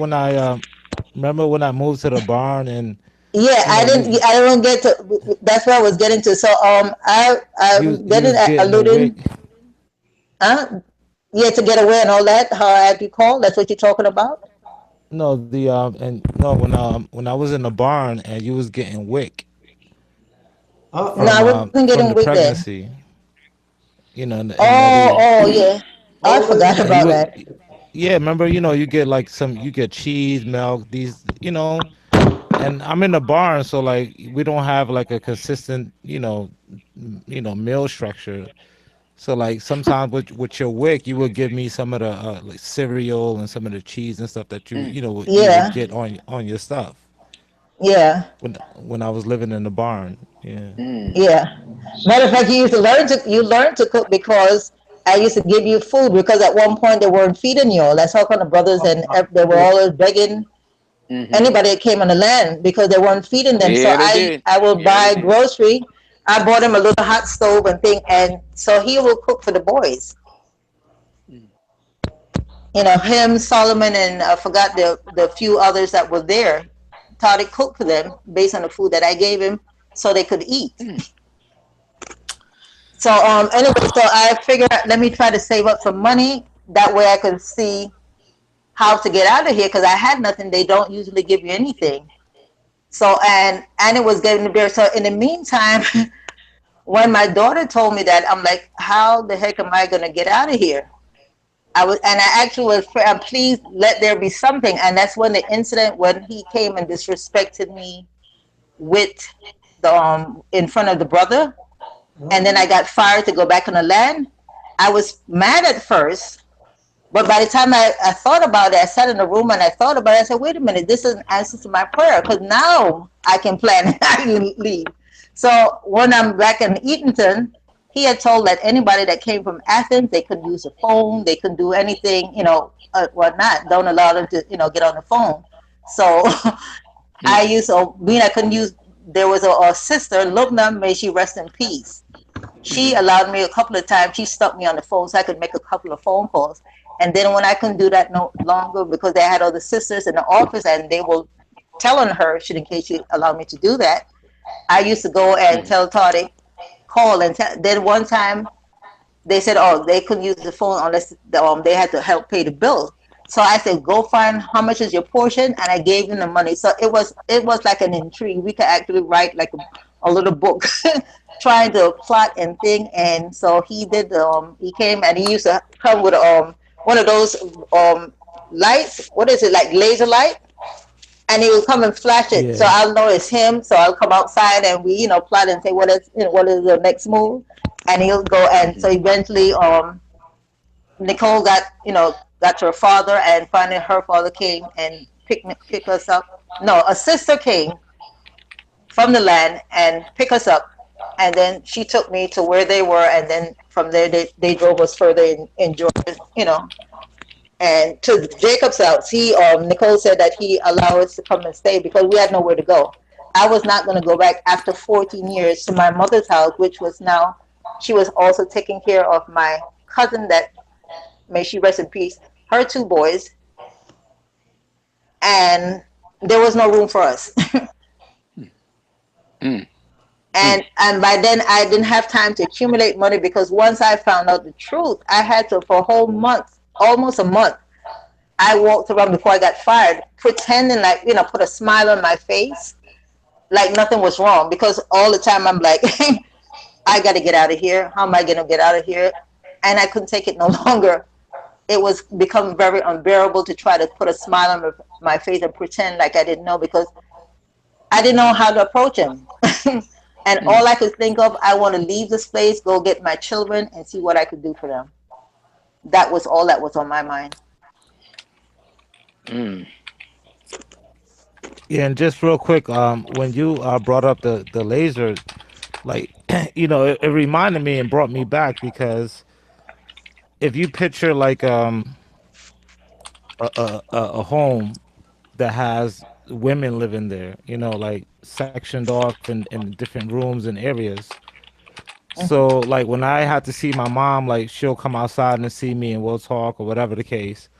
But like I had the little, laser toy or whatever, but her area, like where her section was, her area was like, so like I could point the light in her section, like, but if I point it a little to the right, somebody else will see it. And, it would be, so like just to put it in perspective, like flashing the light to get her attention and she'll open the window or come, but it'll be like she'll be able to see it because I know where to point at, like, just to give a little dynamic. But yeah, that brought me back. Mm. Also, people have to realize when you was talking earlier about the prenatal care and vitamins and trying to get vitamins when people make trips. The office structure. So besides the basic food, clothing, shelter that everyone receive, like you have a child or they have a birthday coming up and you want to get them some kind of gifts. You're a citizen of Nuwapian. You have to put a request in other than the basic stuff that you need and want. through the office, approved or denied. And if it gets approved, sometimes it could be altered or it gets, gets approved. Like, so anything else different that you want that's not the basic stuff, you have to put a request in, put it through the office and stuff like that. So my mom earlier said that, re- she was approved by Kathy, which means like her, she put a request in, it got approved, but so but it, because nobody was trying to deal with her because she was being shunned, um, the sister that could have went and got the vitamins, um, so to speak, even though she had it approved, you know what I'm saying? Like they didn't do it because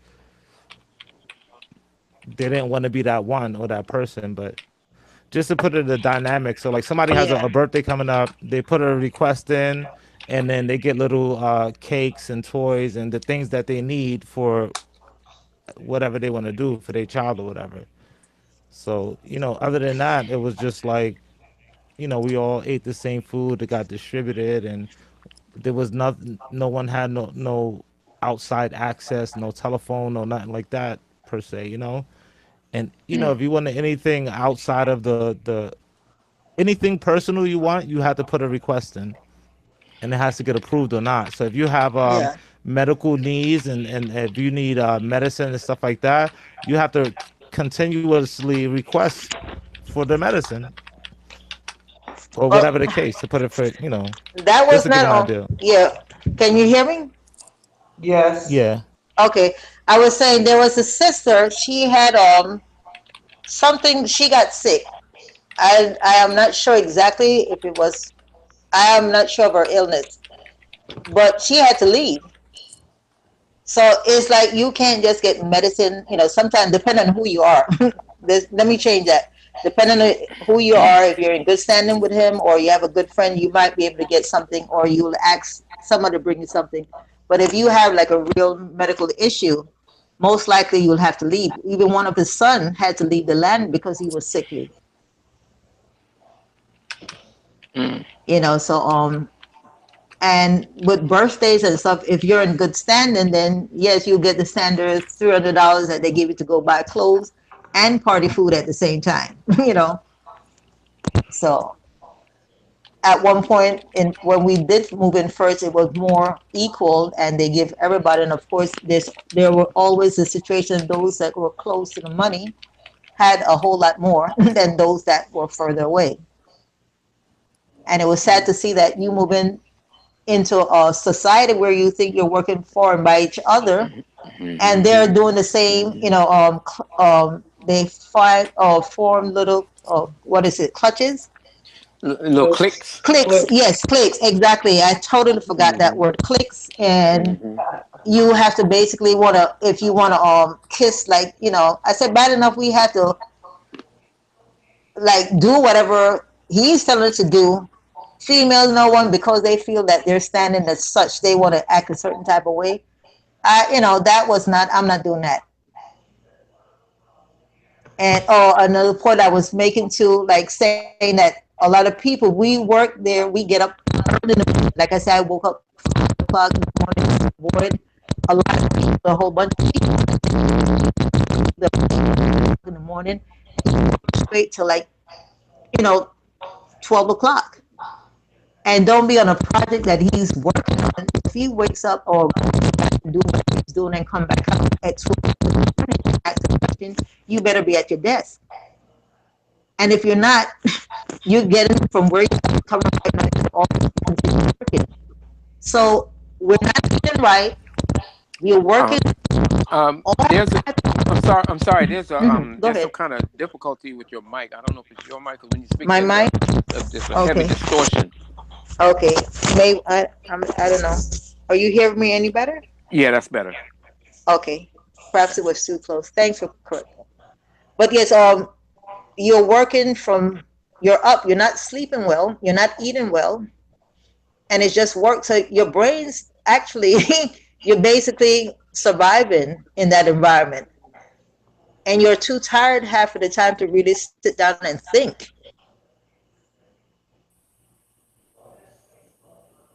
they people wonder like how people took stuff. It's like you're basically tired and you functioning, or you have work to do. You're doing work and you're busy.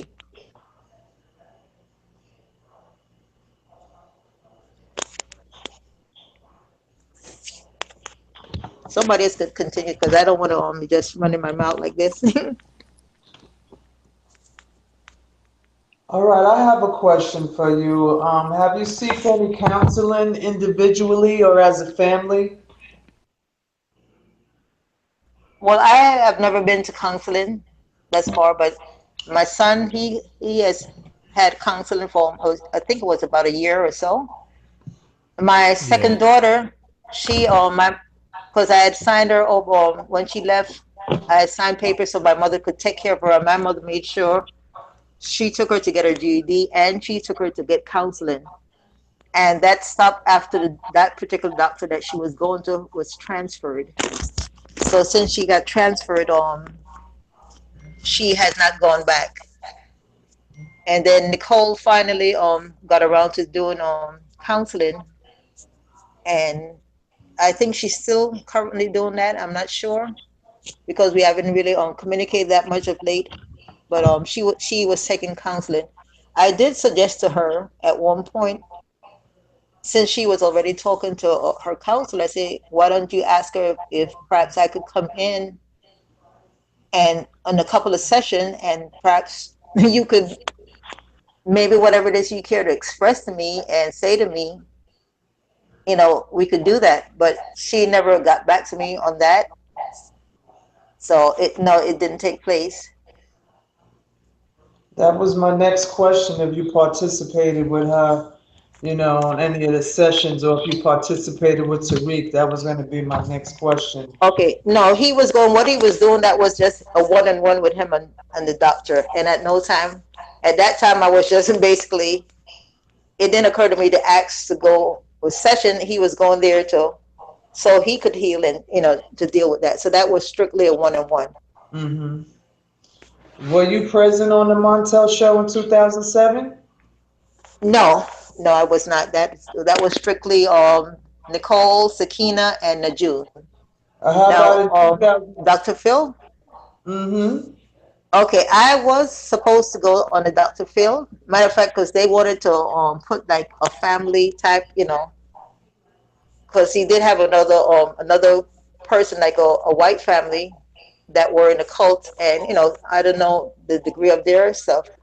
Mm-hmm. So during we conversating back and forth. Well, quite frankly, I mean, even though I've been on the net typing, and fighting and emotionally draining myself, to go there in person and sit on a TV stage, Mm-hmm. that is not me. I'm a private person. I don't like the spotlight on me, stuff like that. And I was nervous about that, but I was concerned.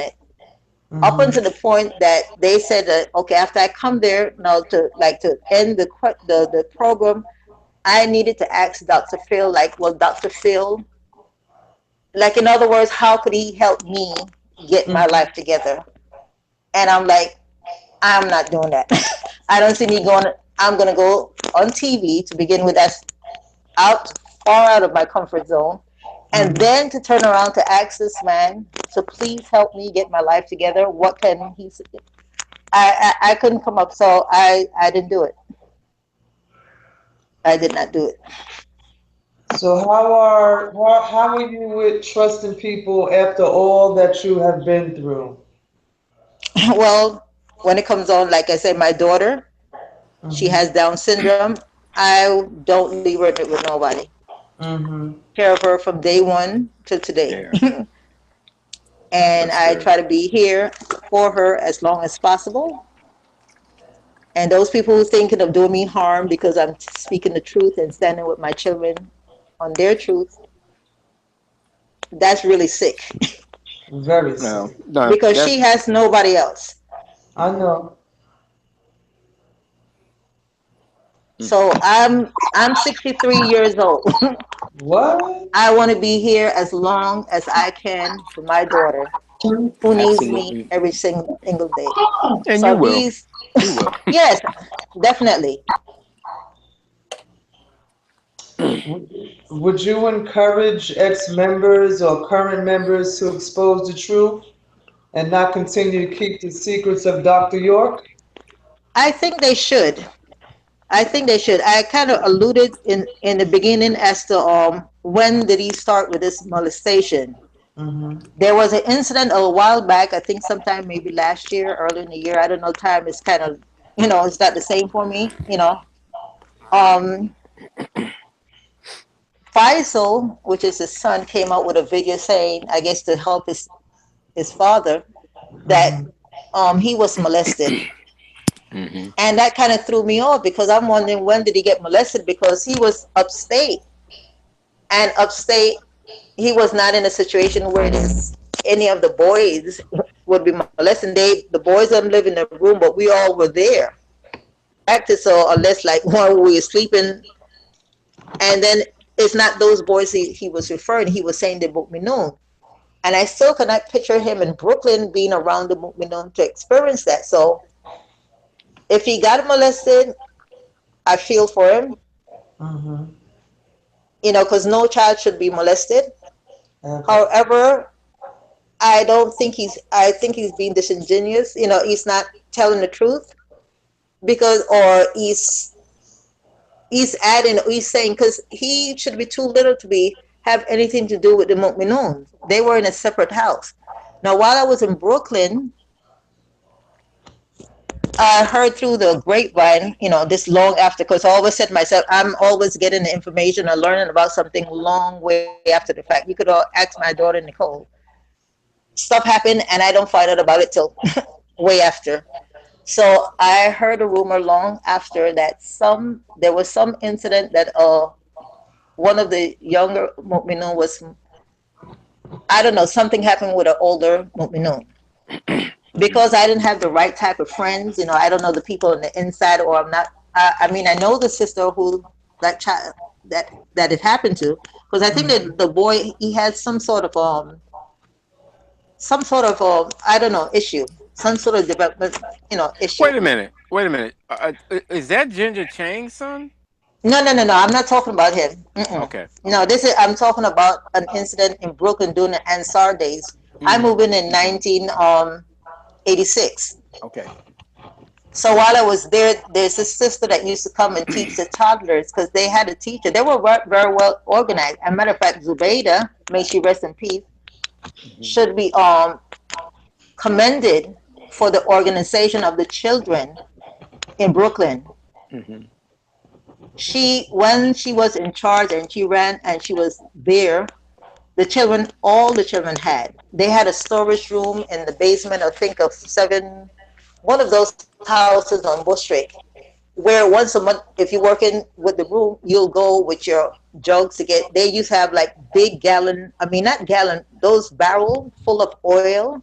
Yeah. You get toilet paper, toothpaste, underwear. It's like you going shopping, but you're not paying no money, and for your room and necessity. And all the children used to get. Matter of fact, I even heard her one time. I was still in my brown, and she was fussing at mom and talking. I'm like, wow, how how is she talking? Why is she talking to mom in such a fashion?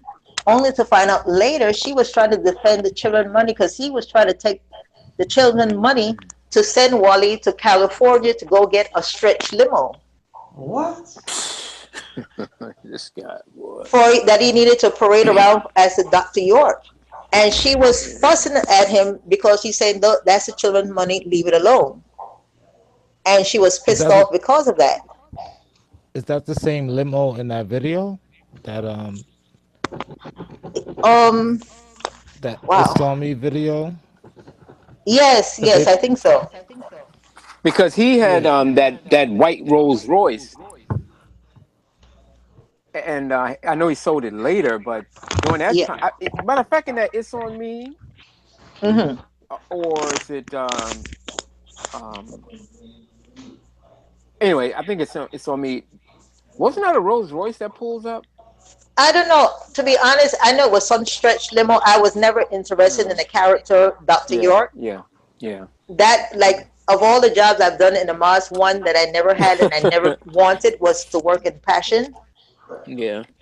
I'm glad I just that character or aspect of him I never did like, and I never was into. And Yeah. in the mosque, I was glad I was never put to work in that department.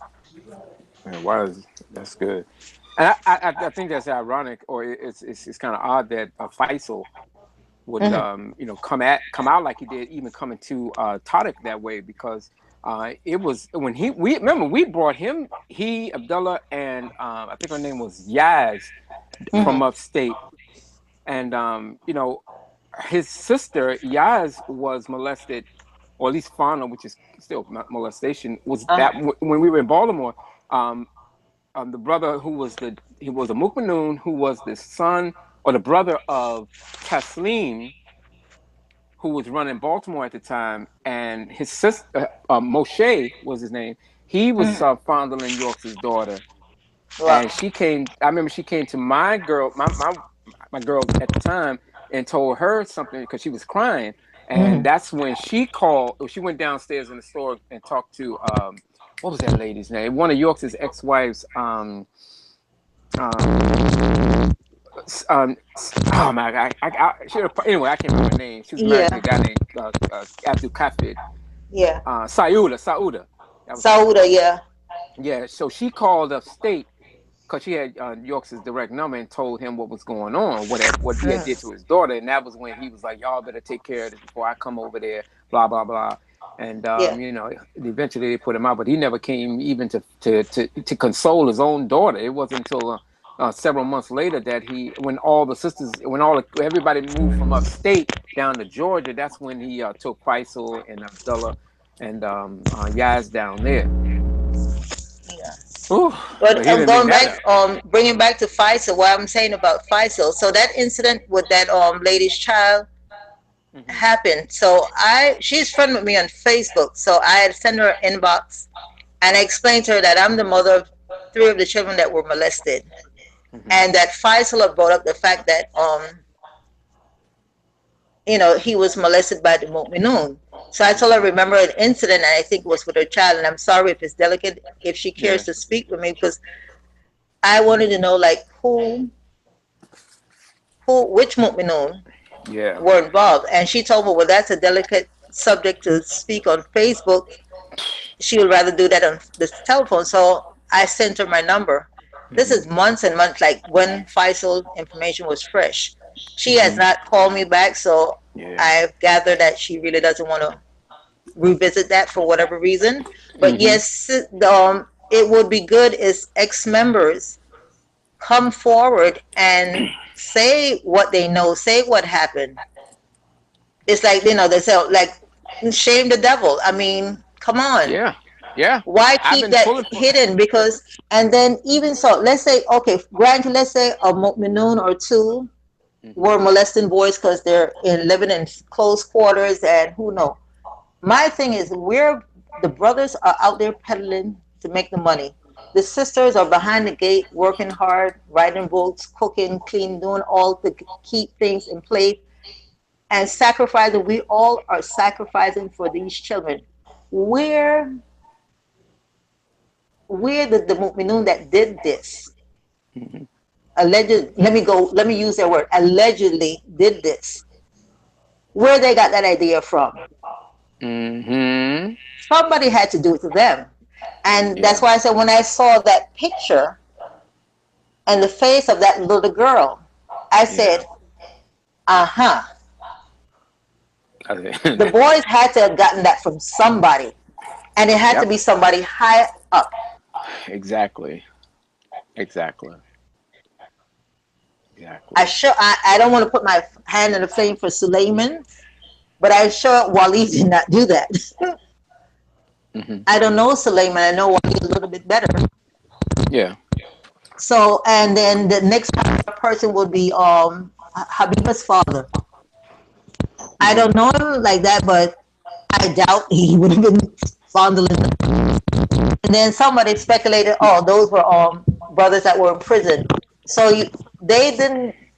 If brothers were coming out of prison, they didn't allow them to come to New York. They went to Philly or some other mosque. Right. So they used to screen the who came around the children. So you're going to tell me you know the background of people. So you have somebody that came out of the prison go and work with your precious and pure mu'minoons? Who would do that?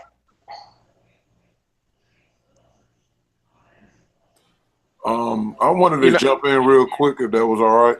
Go ahead. but Um, before you go there, Carl, I thought it's something that she just said about in reference to the Mukmanoons and okay, go ahead. these 144,000. I'm gonna put up a picture in the group because I think it's really interesting how all these years York talked about the Mukmanoon, Mukmanati, the Manas, whatever. They were the 144,000. They were the ones that are supposed to be defended and protected from the world and all those corrupt things that come with it.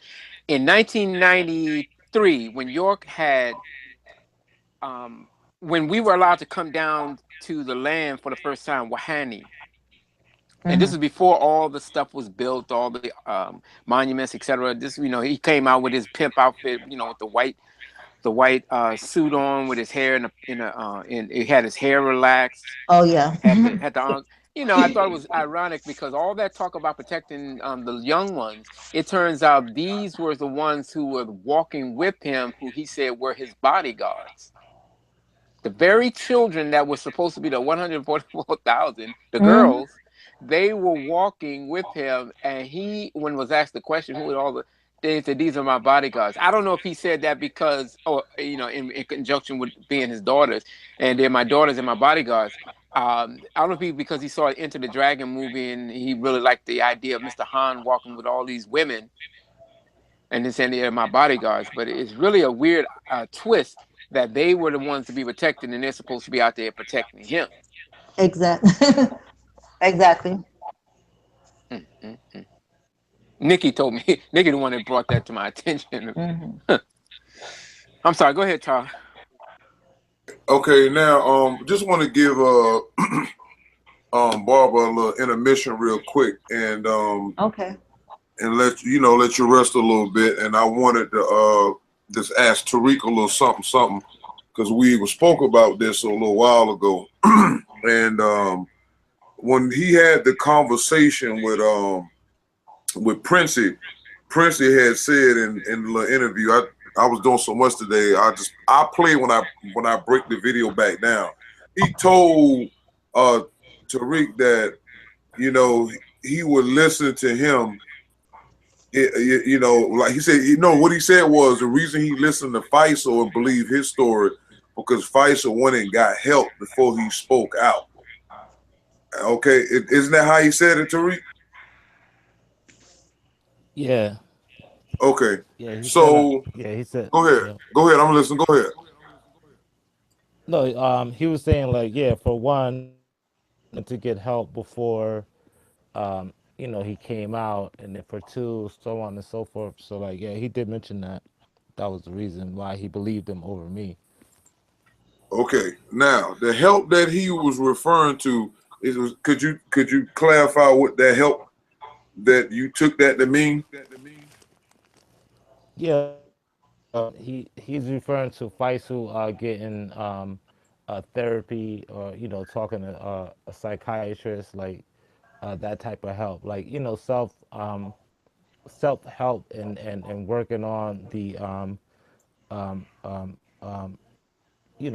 working on the trauma, in a Right. professional way. So just because Faisal claims to have counseling because of his abuse and dealing with it. So when it comes to him talking to Prince Joe talking to Faisal, you know, he uses that as a reference to believe him over me, because he uses his have gone to some counseling as a reference to be authenticated, like. Right. So basically he was telling him that uh if he went since he went which we don't know if Faisal validated that or not, and not to play him down or nothing, but he's basically saying if he want to go and had himself diagnosed with a psychiatrist, that's pretty much why he's aimed to accept Faisal's testimony. So what we want to do here is add into the situation some evidence that Tariq actually did go and seek psychiatric treatment as well. And I got the evidence from his mother, which I want to screen share right now so people can see the actual receipts from the visitations that that Tariq did go. So let me know if y'all can see my screen. Can y'all see my screen? Yeah, I can see it. All right. Now this right here, y'all see y'all see this? Can y'all see that? Yeah, I can see it. All right. Can anybody else see it? I just want to make sure they can see it.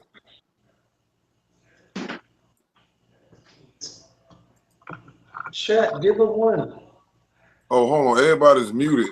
Everybody, y'all can unmute your mic so I can hear you. Sure. Yeah, I Yes, see it, but it's zoomed out. Yeah, I All see right. it. In and out. All right. So now let's look at the first thing. This is what as you can see right here, you can see Tariq's. You can see, let's go to the top. Let me do this right. All right, you can see Taariq Noel up here and the date of service, right? You see the attention's physician statement is 10/28/2002. You can see how much the charge was, $135.10. You can see it was a Dr. Irma Bess Williams, right? For those who want to go and seek this out, 315 West Ponce D. Leon Avenue, Suite 525, Decatur, Georgia. You can see the phone number. You can see the Georgia license. You can see the ID number and all of that. All right. This is actual receipt and proof that Tariq was going to a psychiatrist. So people need to look at that. I'm gonna just let you look at that real good. You see the date? That's in the same year, 2002. It's a couple of months after York was arrested. I want y'all to see that real good. That's the doctor right there, Dr. Irma Bess Williams. Just so they can look at that. So this just to show that the Wapians just it's been ignorant a long time because they don't want to accept the information. It just when you giving them verbal information, so we give them some documents so they can stop saying that. And this just the first. This just the first. I'm gonna show about 2-3 more, and then we can come back later.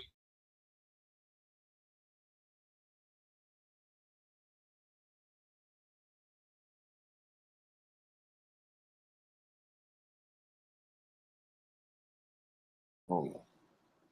Hold on. Can y'all hear me? Okay. I thought. Can y'all hear me? Yeah. Oh, okay. All right. I dropped out for a second. All right. That's that one. 10. Let me go back up here. Let me come back down. Are you sharing your screen on the main screen? I didn't see it. I was trying to refresh my laptop. I didn't see it. I don't see it. All right. Let me bring it back. Let me bring it back.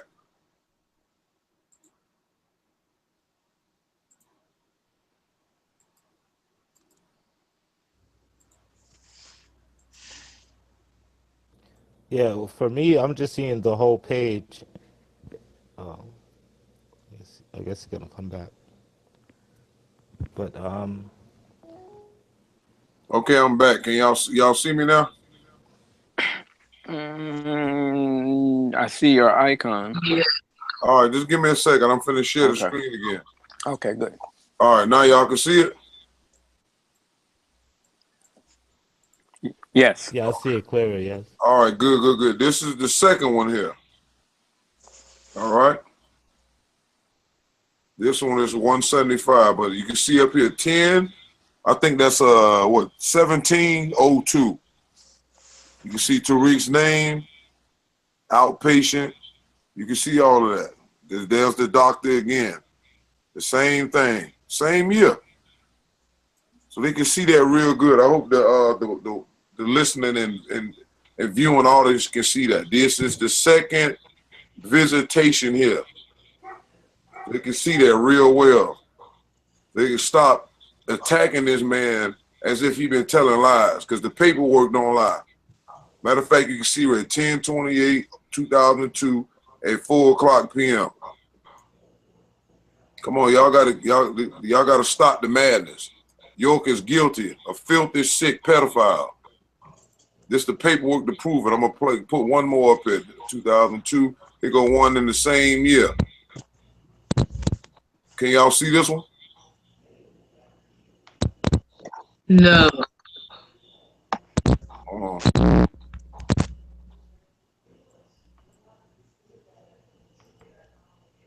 I'm gonna do it again. Can y'all see it now? Yeah. Yes. All right. This the third one.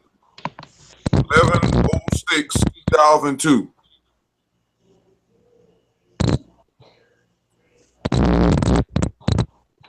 See the doctor again, same thing. Receipts. These the receipts. This the paperwork. This the documentation. So y'all can stop saying that. So now let's see if Prince gonna call him back and accept his testimony, because he already done been to court and testified. He goes the paperwork that he went and seen a psychiatrist. Y'all gotta be kidding me. You gotta be kidding. You gotta be kidding me. Y'all still gonna believe over the facts? This is 3 out of 26. It's 20. It's like 26 receipts. Barbara sent me 26 visitations between 2002 and 2003 before York was even sentenced. So what do y'all got to say about that? But don't worry, we're gonna make sure we put the information out so you can see it and y'all can pass it around amongst your ignorant selves. So I just wanted to bring that out.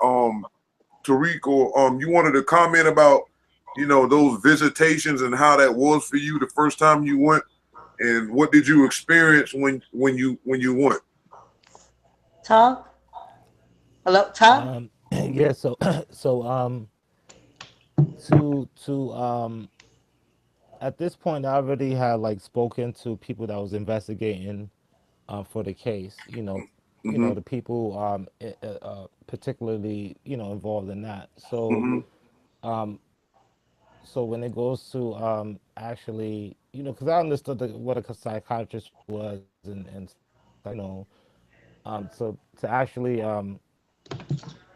it's still like the first time telling somebody, but at the same time it's like in a world like you don't know who to trust. At least like I understand that I can trust this person. So like even though like it wasn't like we're having a conversation, like she had to work and do her job, her professional job, and kind of course questions to to do the sessions that took the hour and change to do. Like that was so for me it was like being able to talk to somebody that doesn't know nothing about me, like like it was helpful. Like it was so as far as how I felt about it, like you know all of the as all of the sessions or whatever, it would just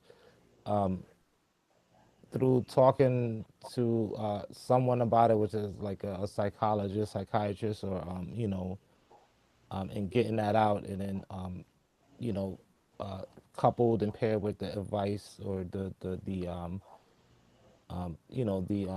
what they're doing to commend it, whatever to whatever what they're doing about what you're saying, or how they whatever they doing, that they actually perform, that Mm-hmm. they work. So that coupled with saying being able to talk to somebody, like it just opened up you get it out to somebody that you trust, and then they're professional enough to give you the right direction and what they was trained. So like it's a place like it's a place that if you can if you can go through the things there that you need to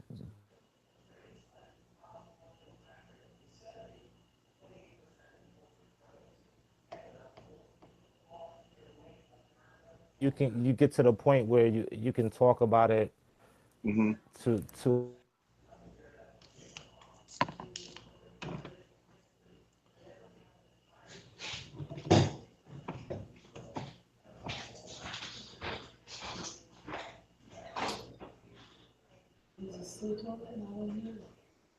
You all right, Tariq? to expand and kind of Okay. get more on out. So Yeah, yeah, we it's cool, man. If it's rough for you to bring, don't. It's cool. You know what I'm saying. You can ease up off of that. 'Cause I know that's some hard. yeah. So like when I first started with going when I first started going to her, because like they still, this is before the trial, so like she's coming in as a professional to get the she has a doll, like where did he touch you, we're there, like information, through the she was my represented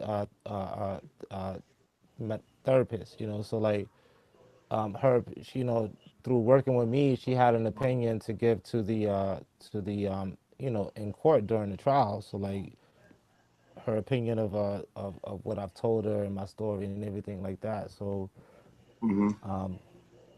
as we was going through the psychological, the going to the sessions, um, it was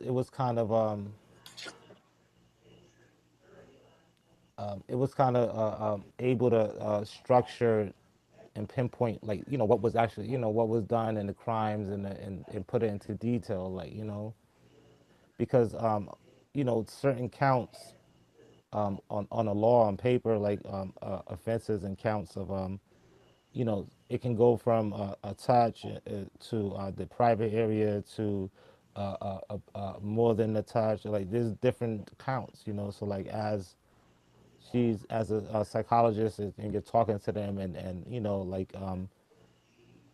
where I'm coming from, a community, raised that I was raised up in, going through what I went through, was like you don't really have nobody to talk to like that about it. So Mm-hmm. so like based on not opening up to her, but like going through the sessions, I was opening up more and more, and it also you know uh, it could have been around the same time they was doing an investigation, and I was giving my statements to the grand jury and all that stuff. So Mm-hmm. yeah, So it actually helped you as a yeah, person. absolutely, Did it yeah. help? Did that help you have a barometer between what was right for an adult to do and what was wrong for an adult to do? um like towards the end, like something is wrong, and Mm-hmm. when we left, it was like um you know to get away. So it was like um you know um like what was the question, one more, I What just what a forgot. question? What I'm saying is when you was going to the therapist and stuff and stuff and talk to psychologists. Okay, yeah, yeah. Yeah, did they help you Okay, I remember, yeah. establish? Yeah, that's what I'm saying. Did they help you establish right Yeah. from wrong more so than what you learned when you was on Tamaray? Did they kind of help you understand that? um yeah, like we left on the nature like it was wrong, like so we what I'm saying, like when things came to light, and but at while we was there, it was like even though my two sisters were going through it, like um and other people, other victims that was being abused, like amongst the people that also was abused, you could pick up certain signs and pick up certain things throughout the years of the known people, like you pick up certain things that they may also go through what you go through, Right. so like in the environment, like on the land, and like you really can't talk about it. Like me and my sisters can't talk about the stuff we went through, like we don't even acknowledge that I might just pick up on it, she might pick up on it, but we never acknowledge that we Right. So like leaving there and being away from that and going through talking to psychologists and stuff, somebody, and besides, I talked to my mom a little bit to give her a little information that Mm-hmm. got us in the initial stage. But like the more I talked to the psychologist, it was just like actually talking to somebody, actually, Right. but then it went beyond that because that's the person's profession. So it's Right. like that part of it made it, that part of it helped me to be able to speak without feeling ashamed or bad or Mm-hmm. get or cry or get emotional to a certain degree. You know what I'm saying? Because I got it out. I talked to, like I did that, and then Right. and through talking to her, it was like I just, it's like I did it already, so I could do it again. So like, Right. and I didn't go right out and just say whatever, like, but um, it came to,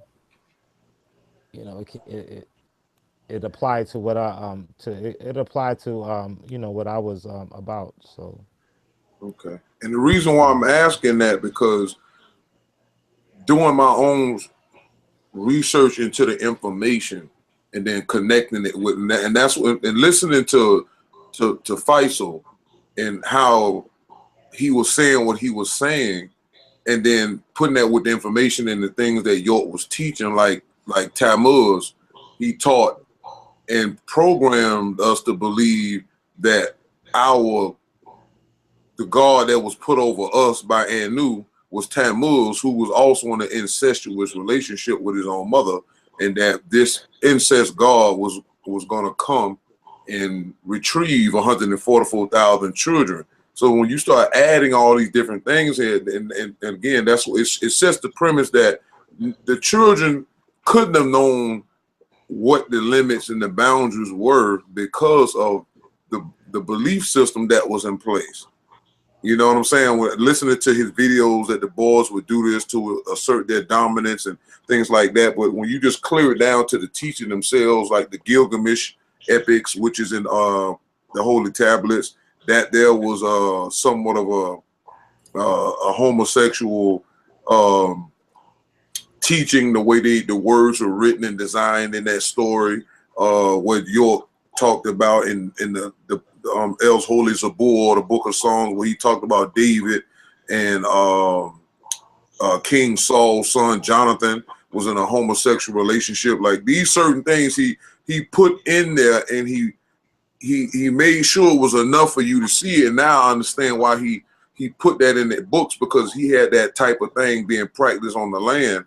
And so the best way to make it look like it's okay was to actually put those stories in the books, circulate the books, teach on it a little bit, and then if you got hundreds of people coming to visit where you're at, the people he was actually inducting into that type of lifestyle that was groomed from a young age or whatnot, or maybe abused before they got there.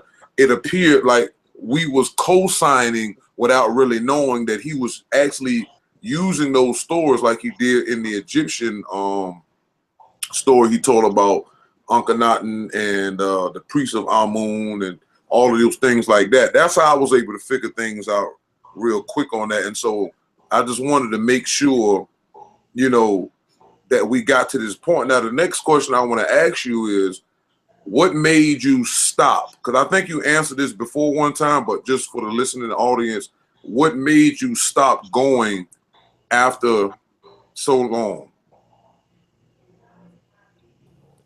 It was like a logistic.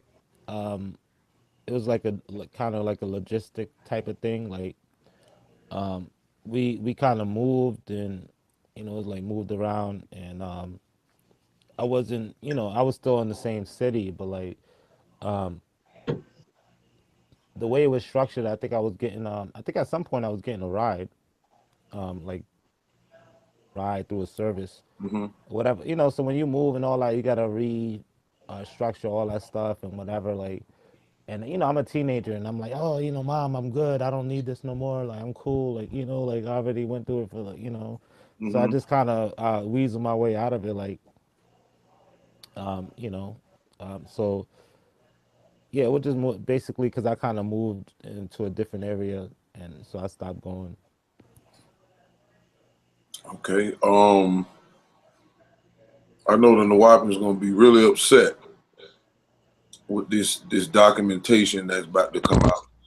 It has to be done, and I just want to, you know, I'm glad that you soldiering through, and I'm glad I got a chance to be here with you, you know, because this we got a lot of practice, man. We don't watch this stuff. We all been trained for this, I guess, watching all those Donna Hughes and Oprah Winfrey and oh man, it's a mix of all of them people. Kind of got us all done turned into little talk show hosts on YouTube and taking something that was designed to be just for entertainment and actually being serious with it. The next question is kind of personal, a little bit personal. Because and again, and the reason we already spoke about this, me and your mother spoke about it. Yeah. Todd, Yeah. yeah, can I say, something before you switch Yes, ma'am. from the show? If anybody goes back to the original video that Faisal did, Yes. when he told, he said, "Yeah, I got counseling." And he spoke very fast, and he that in counseling, if you listen carefully, he said it was his friend. Mm-hmm. The person had to be his friend. So that made me question: did he indeed? My son went to the doctor and sat. Maybe this person may have taken that in school. That's their profession or so. But he acted on his friend when he counseled. Hold on, you're breaking up. Hold on, Barbara, you're breaking up. I'm breaking up. Yeah, Am I? Let me change my headphone and see if this is better. Yeah, sometimes it's like a static of the cord. Yeah, it's a staticky. Okay. Okay, there you go. Now start over again now. I was saying, if you notice when Faisal mentioned that he had therapy, he said it kind of fast and jumbled, and somehow you interjected that was his friend. So I'm kind of questioning: does he have proof, like Tariq has proof, that he did see an official doctor? Right. And maybe this person have taken psychology in school and they discussed, I don't know. And I don't want to say because I really don't know. But how he said it made me wonder that did he really actually receive therapy? And even seeing how he reacts, and you know, he looks like he needs therapy right now. They all do. And I don't mean it's unkind because I helped, you know, raise Faisal when he was upstate with the boys. That was like one of my sons too. Right. You know, but they move and separate and people go on with their lives. So I don't say that not out of love or unkindness. Right. But I kind of doubt very much that he actually went to a therapist. Maybe he has done, and if so, do forgive me. But they need to prove, you know. Right. And this is why show their evidence. Yeah, right. The same way they telling Tariq to show the evidence. Prove what they're saying is right. true. And they need to prove that. But and that's the thing when you in these type of anyway, that's all I was saying. Oh, okay. And you just go back and listen to that part when he speak on that. Right. And I don't find it entirely truthful. There's something about it that is not entirely truthful. And they should prove, just like Taariq is proven that he did have counseling, they should prove that too. Right. And also it's in because when he said that, everybody, all the Nuwaubians believed him. They didn't ask for no evidence, no nothing. They believed him right off the bat. Anyway, I'm sorry. That's all I was saying. Oh, okay. And what I wanted to add on to that before I go to the next thing is that when you in an organization like these so-called black organizations, and then they demonize Caucasians or certain things, you know, it's like they are justified dealing with them, another time they don't. And so that creates problems as well. Like even Jacob, when I listened to Jacob interview with Star, because of because they had more time around York did than Prince and the rest of them because of their early religious days, and like they said, York was more open with that. He really didn't care. It was a con. He didn't care about it, and that's supported in the Why Do We Choose Islam audio, where he told you that Islam was the sect that he chose was the dumbest thing he can find to use. So according to him, it was never real. And then Jacob confirmed that. But the point is, he said when he seen York doing what he was doing, according to him, that because they were already told, that the government is this, is the system, is the beast, is the market, all this old stuff, you create, well, I see something that I don't think is right, but I can't say something to the only authorities that exist because I've been taught that these people or what they represent is anti what we're trying to do. But yet he's seeing his own father, according to him, or whatever organization that people witness this stuff in. I'm just talking about black organizations that have been given this similar type of teachings, that's the enigma that they have, that they are caught in between a rock and a hard place, because they tell it's like, oh, you betraying the black race or you betraying the leader. And that's what I'm saying. That's why I understood that Faisal them couldn't have known right from wrong, because the way the atmosphere was charged. If you look at the teachings, that goes with that. And so that's just what I wanted to add on to that. Now, another thing is I wanted to ask, because this is something that, especially Earl, they always saying things as if they really know what they're talking about, and which they don't. No disrespect to the elder up to the point that he doesn't need to be disrespected, but then we have to take this on to the next level. Now, they always say, because when we bring up that their teacher had this disease, right? They would always say, well, if the master had this disease, then why does the victims don't have it? Or they'll say X, Y, and Z. And I was listening to Chuck on Sixth Dynasty, and I put the clip up. I didn't even say anything. I even pointed it out just to see if they were paying attention. On the video, it says Chuck Morgan speaks on Sixth Dynasty, and I said a jewel is dropped at 19 minutes to 20 minutes. And Chuck mentioned that Tariq does have that disease from York. And he said he wanted to say something about it, but he said he was going to let Tariq say it on his own. And it's on the audio. But I just wanted to wait, but we wanted to get this on record with Tariq himself to verify or deny if he did contract that disease from York. And I'm asking this in the most sincere, in the most respectful way possible, because I know that's not an easy thing to say if it's true. But we're doing this so we can help others who may have went through the same thing understand that. And the Wapians need to hear this. They need to know this, because they need to get out of denial. And we're doing this for them. We want them to understand that. And so I'm asking Tariq, can he confirm or deny that he contracted that STD from York? And if so, will he be willing to get proof to verify that as well? That's my question to you. I'm sorry I had to say that, but we talked about this for months about, saying something live about it. So I just wanted to let you answer that the best way you can, Tariq. Yeah, you know, all parts of the pan is hot, so Right.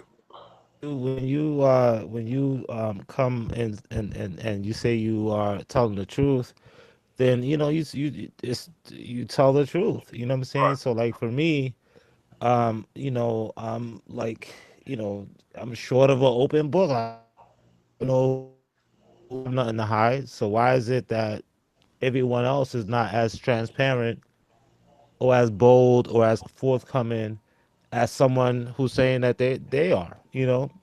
So if I'm giving an example of what it means to be speaking truth and stuff like that and presenting documents and telling my firsthand accounts and things like that, you know, how come there's not other examples of that of other people, you know what I'm saying? So for me, like, you know, I always stand on the truth and speak the truth. So like when the investigation was going on and they was building the case and it was interviewing the victims, you know, they gave us an examination, like a physical.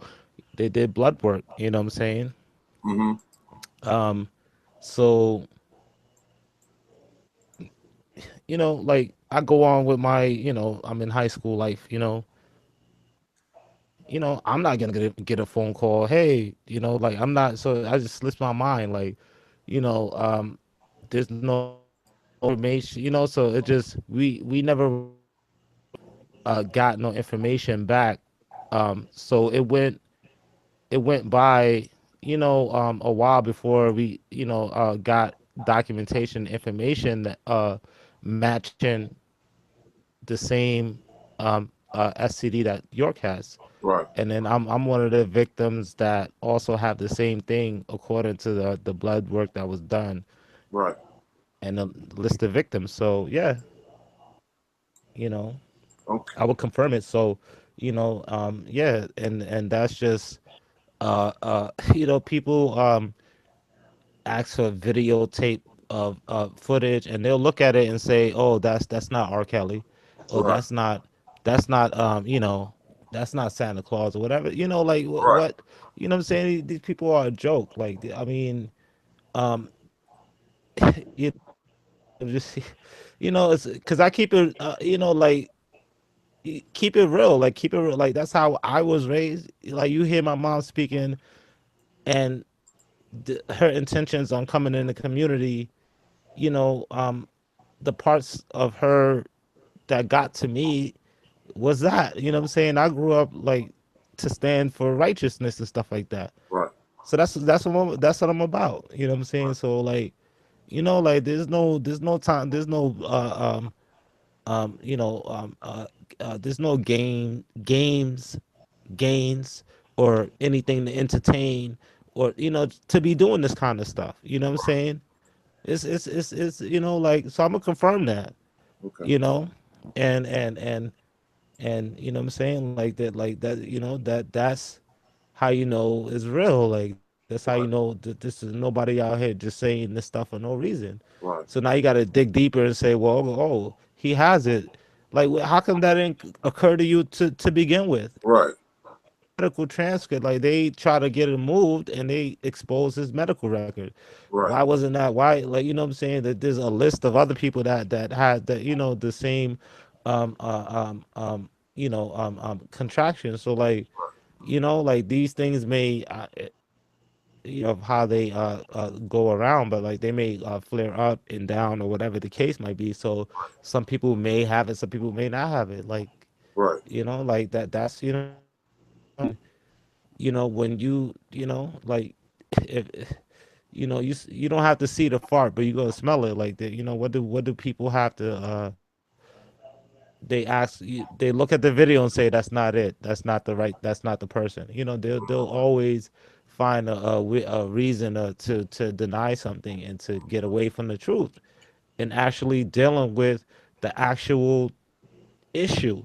You know, because if I'm gonna say if I'm gonna come out and say, you know, this is true and this is what happened. So how did this? How what is the mechanism of transfer? Mm-hmm. In order for this to be true, that has to be true, and then and you going backwards to actually deal with the actual issue that you should have did to begin with. Mm-hmm. That's the you know. So yeah, like I'm a you know. Let me yeah, but you know, and then you know, it's sad because you know there's other families that you know dealing with the same um um uh uh similar, same thing. You know, like other people, uh, um, based on York's medical blood test that came back and showed a consistent STD that the victims had that matched the chemical makeup, matching on a DNA chemical makeup level. That paperwork came out, that blood work came out. It was one of the reasons that the suggestion was made to plead guilty. Mm-hmm. I mean, like what, like there's no fog 10 miles ahead. You can see clearly. Like what are you, people are, make, like they spraying their windshield wipers to distract themselves from what's ahead. Like there's no, it's a clear day. You can see, and then they spray the windshield wiper to just because they can't deal with reality and what's ahead. Can't face the truth.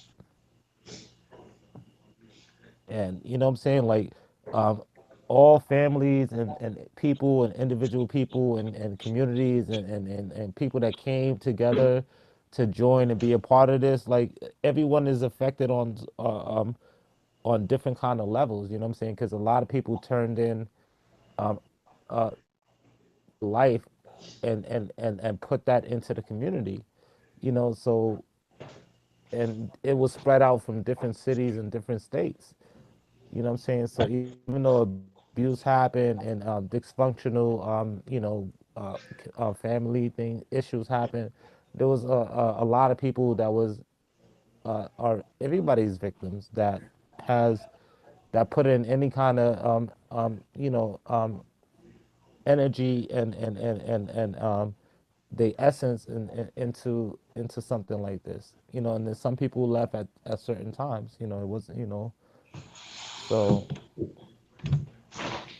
so like I treat people how I want to be treated. So like what I'm saying. So if we're gonna come correct and bring documents and present evidence and bring you the truth, what I'm saying. Like like don't like don't come less than correct with your documents and your proof. Yeah,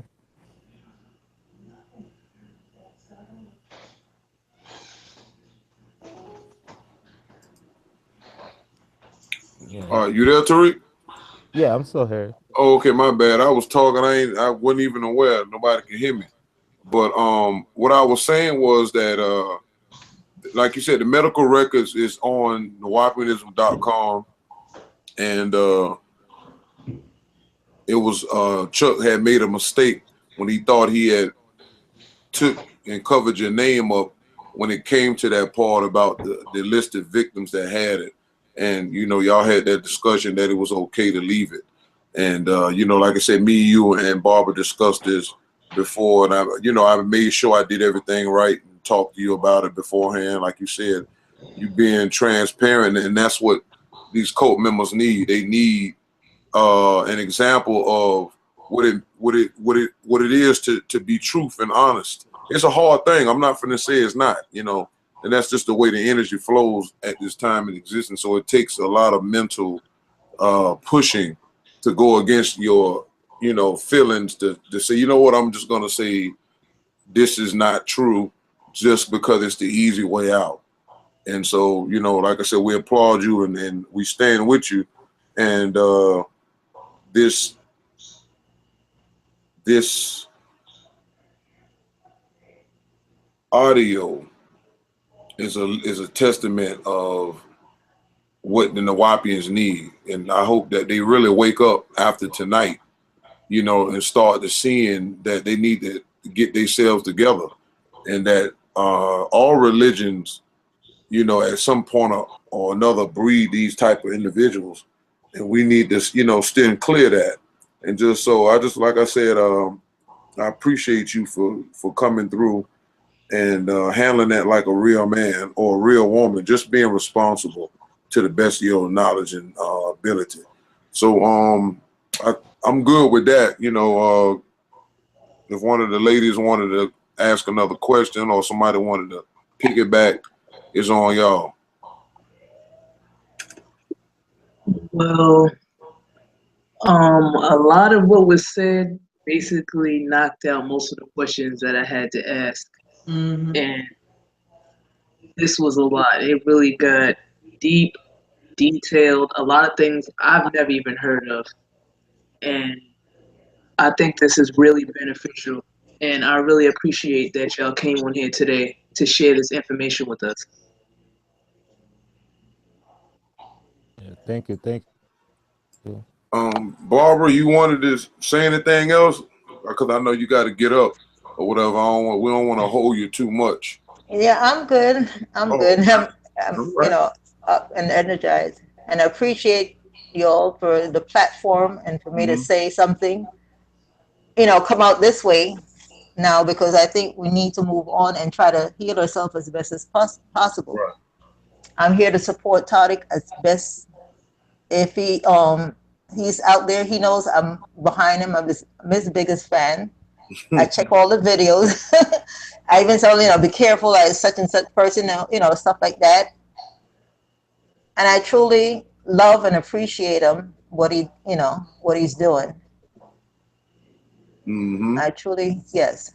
Yeah, we love him, man. We love him. We really love all of y'all. We love Nikki. We love all of them because we understand it's a great struggle, just being black in Yeah, America, just being black, and then you have to deal with all these other things that life throws at you. So all we got is each other, and true. I'm glad that I was able to see that and been able to switch teams. And we're gonna definitely do more healing that's coming along because that's what it takes. We got to walk through the fire in order to go ahead and keep it moving. So anybody else had something they wanted to say? Any questions? Any matter of fact? And I know to support him, I've seen a lot of chats that people ask, so what are the wife? If York had herpes and things, then the wives will have. Right. Not everybody will catch that. And I know I can count the amount of time I've had relationship with York over the years. I've been in that relationship 1988 Mm-hmm. up until when I left. And I can count because I didn't pursue him. I didn't, go hang around and just there. Right. And to be candid, my two last children, those were, oh Lord, I'm doing this to laugh at myself, really, Right. because at this point, you have to find some humor in the situation. But they were one shot deal, Mm-hmm. That's meaning right. I wasn't keep on having, relationship with him and buying I got pregnant eventually. Those were actually one shot deal. Mm-hmm. It's time. But usually I would avoid that. I would avoid them because it's like the politics of running and you have to like want to knock this sister out the way so you could get there. I didn't do all that. Matter of fact, at one point when we were upstate, I think it was, York had wanted me to go and help Kathy in the house. Mm-hmm. I guess, was it some reason I was back in this good side or whatever. And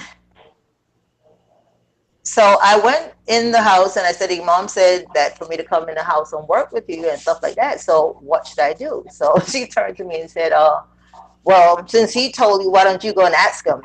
With an attitude. Mm-hmm. So what I did, I turned around, I went back downstairs, and I never went back. And in retrospect, when I thought about it, I'm glad I turned around and walked downstairs and never went back. Mm-hmm. Because heaven forbid, he would have pulled me into some disgusting nonsense like that. Matter of fact, he used to call me square because he thought I was square and, all that. But dealing with how many women? Right. Really, what are you missing? You're not missing anything. And I'm glad I didn't display for me to be, if I be a little candid, be open like that. I'll have to have a one-on-one, and you're really touching me in the head and the heart thing at one time. Not just, whatever. So I avoided that as much as possible. Right. And over the years, I said I can count the amount of times. And that was quite a span of time. Right. So I thankfully do not have that. And I'm sure a lot of other people don't have it, but those children, there are children. I didn't even know about Taariq. So Right. a few months back. But who wants to talk about who, in the right mind, like, that's embarrassing. I would not want for my one son Right. to be out there and this is his legacy, but I do respect what he's doing. Mm-hmm. And I do see the necessity of it because these people still blindly following this, and then they're getting new people that don't know anything. And I've seen posts from people all in different parts of the world, and it's not millions of people like what's it Ramesses like to say, but the person in this country or person in that country, they read what they print and believe it. And that's what, I don't want this to go down that these children lied. They did not lie. Mm-hmm. Accept the fact, if we can accept the fact that Catholic priests do this on the norm, a lot of regular Christian churches, it comes out, but what the pastor, the top minister, they're bringing in big money, they're doing it. Politicians, they have the Pizzagate, the this, the that. It's doing a massive scale. This is like a negative energy that is on this plane that we live on. Mm-hmm. And York is just part of that. You want to have him like on a high pedestal, like he's a god and things. Okay, let's say he's a higher. I can't even put the word spiritual with that. But it's obvious that he had some degree of intellect to pull off what he did. As a matter of fact, I'm going from one thing to the other, but the point is they need to acknowledge that just like all these people in quote unquote high places have done this and it's ugly, and we acknowledge when they do it. Why not when our own skin color does it? All of a sudden, because you're so in love with York and the doctrine and you need a God to cling to, you can't even stand there for yourself and try to see how you manage. Mm-hmm. But you want to cling to a man, you are a grown man, want to cling to another man in 2017 when we're fully into the information age. At least back then, okay, people say, oh, she's dumb, she's gullible, she's this, that. We didn't have this technology fully back then. Matter of fact, when I first signed up for Hotmail, and he found out, because that's when I was going out with my daughter to take her to therapy, and then I had to go, I was in the library waiting for some of her therapists. We had session in the rooms in the library, because of course they couldn't go in time of day for that. So it's either I'm going to their office or we meet in a library, some place like that. Then I found out about the internet, and then I started getting in touch with Nicole, and that's how I got, spoke with her once they left and stuff like that. So when he found out that I have Hotmail, he went in the office, oh, Shida, look at her, she have Hotmail. He let it sound like it was a triple X rated site. What is that black site where people go for hookup? Black. Yeah, like if it's some site like that I signed up to. It was just an email account so I could contact my daughter and try to get in touch with my brother or some family member or somebody. Right. That was it. But he made it seem like I was in a thing. Even after, it's another thing he did. Going back to when he molested Taariq when he turned 7. He took him down there and stuff like that. The following day he came in the office and he allowed me in front of all the sisters and things. You see, because they used to call me Shida back then because I had to change from the name I had. Anyway, he said, oh, she's Shida, she's trying to make a faggot out of David, because he used to call him David. Mm-hmm. She's putting all these ideas into his mind and trying to mess with his mind and stuff like that. He was pissed at me only because I guess during whatever that took place the night before, Tariq told him that my mom said these things, you don't do these type of things so when you grow up and you get married to somebody. he was objecting. He repeated something I told him. Mm-hmm. And he came in the office and in front of everybody accused me of trying to make my son effeminate. And he was doing it. And he was doing that. Mm-hmm. And that's what, I mean, bad enough that he, I mean, it's unspeakable that he approached little girls. Belota from 4 years old. Issa from 4, you know, Belota, I think she was 5. Issa from 4. Mm-hmm. I mean, my son from 7. Amala from 8. But I'm saying, let's say bad enough he approached female, these young girls when they were 13 and started messing with them. And then went younger and younger. You also went to the boys? I mean, really, I have 4 girls. My one boy, 2. You're not God to change his sexual orientation. He was born a boy. He's a boy. He's a man. How dare he? I'm not less upset about the girl. I am totally upset about the girl, but I'm totally furious about the one son I have. You trying to make him something different? Mm-hmm. How dare you?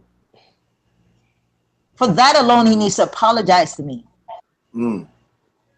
And he needs to apologize to everybody in this Congress and let the people live their life. Not unless you want to prove for a fact that you were an implant to corral black folks, some black folks, and have them going in circle. Because if that's the case, because I heard that premise when this case first broke out by some people that were looking into another aspect of it, and maybe they knew a little more than I did, because a lot of stuff I learned after the fact and learned from overhearing it, my daughter talking to other people or talking to a friend, and or on the panel, I'm hearing stuff for the first time.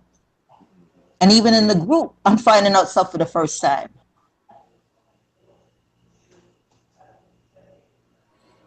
But it's like, how dare him? You had all these women, they used to be going and throwing themselves at him, literally. You have so many wives, you're not satisfied. Then you went to the children, you're not satisfied with just the girl, you go to the boy. I mean, good God. Mm-hmm. Who does that? And you still worship him and adore him like some higher, beautiful spiritual being. I feel for all of his children who want to know that they have a father that has done such thing, that have to mess with their mind, that have to mess with their heart, the whole being. Mm-hmm. It is not fair to them.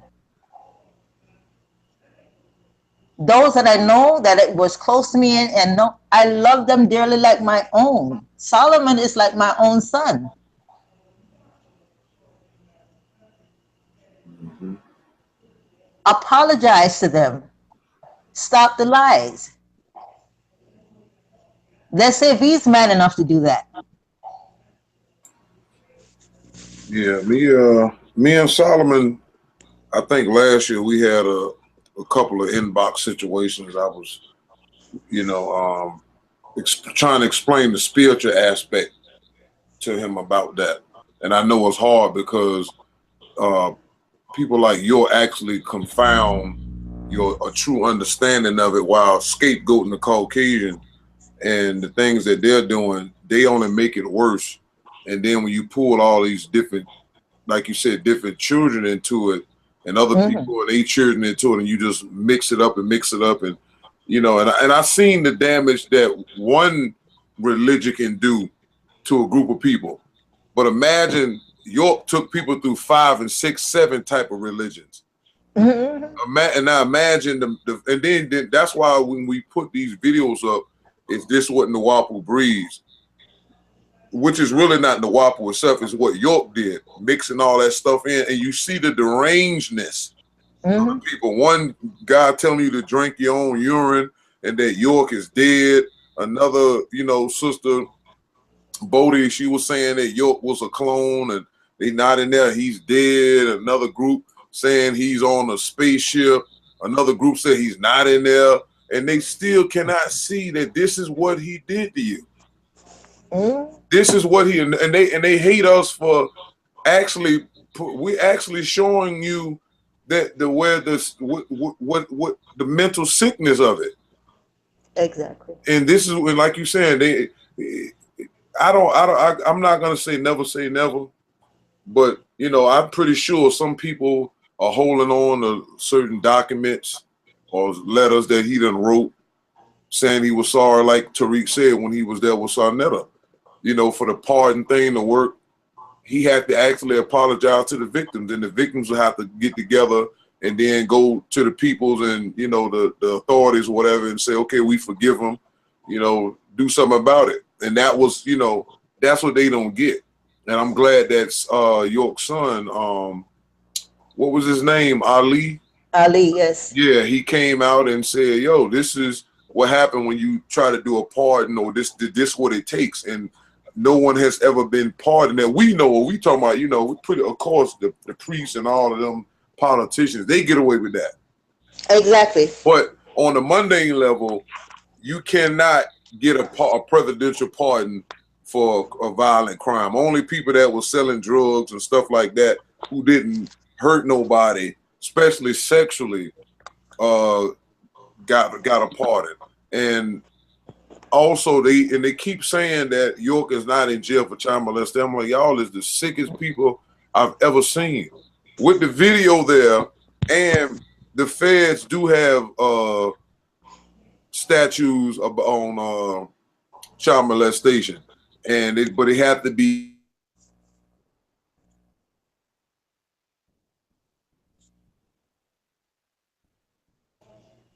Your mic went out. Can you hear me now? Now, yes. Okay, I said that the feds do have a statute for child molestation if it happened on a government facility or land owned by the government or Native American land. They have statutes for child molestation on that. And like Ampu beautifully and wonderfully said, that they had to use the Mann Act, which acted as a molestation type thing with taking people across state lines and all of that. They used the Mann Act in place of that because your land was not set up like a Native American land, or it was never, you know, naturalized and all other stuff. That's why they keep trying to use these things to pretend that, oh, he's not in there for child molestation. Yes, he is. Yes, exactly what he is. It was children in the case. It was children that became teenagers in the case, you know. And so this the sad part that they have. So I'm glad that, you know, Tariq is here, and I hope that the who I want to see next come out, you know, is Habiba. That's who needs to come out. She needs to come out. She should be pissed off. I mean, royally, because of what happened to her son. Rest in power. Because of the confusion that Enlil went through. And this is why we're doing this, so they can because by them not talking, they still giving York time to sit there with the foolishness. You got to apply the pressure, because if we don't stand for something, which is our children, the most thing that's closer to us, and our liberation of our race, then it's just a waste. That means you just pretty much had your child and gave it to Moloch. And this is why I did the video about that Malachi, Moloch, the child sacrificing deity in the Bible. York knew exactly what he was doing when he was taking on these names. And this is why I go at the doctrine so much and give them the information they need. They have to use their own reasonable ability to go further after that. I can't make you become intelligent. I only can do the research and put it out there. Chuck can only do the research and put it out there. Ampu can only do the research and put it out there. Everybody have to take it upon themselves to do so. Y'all got any more questions, ladies?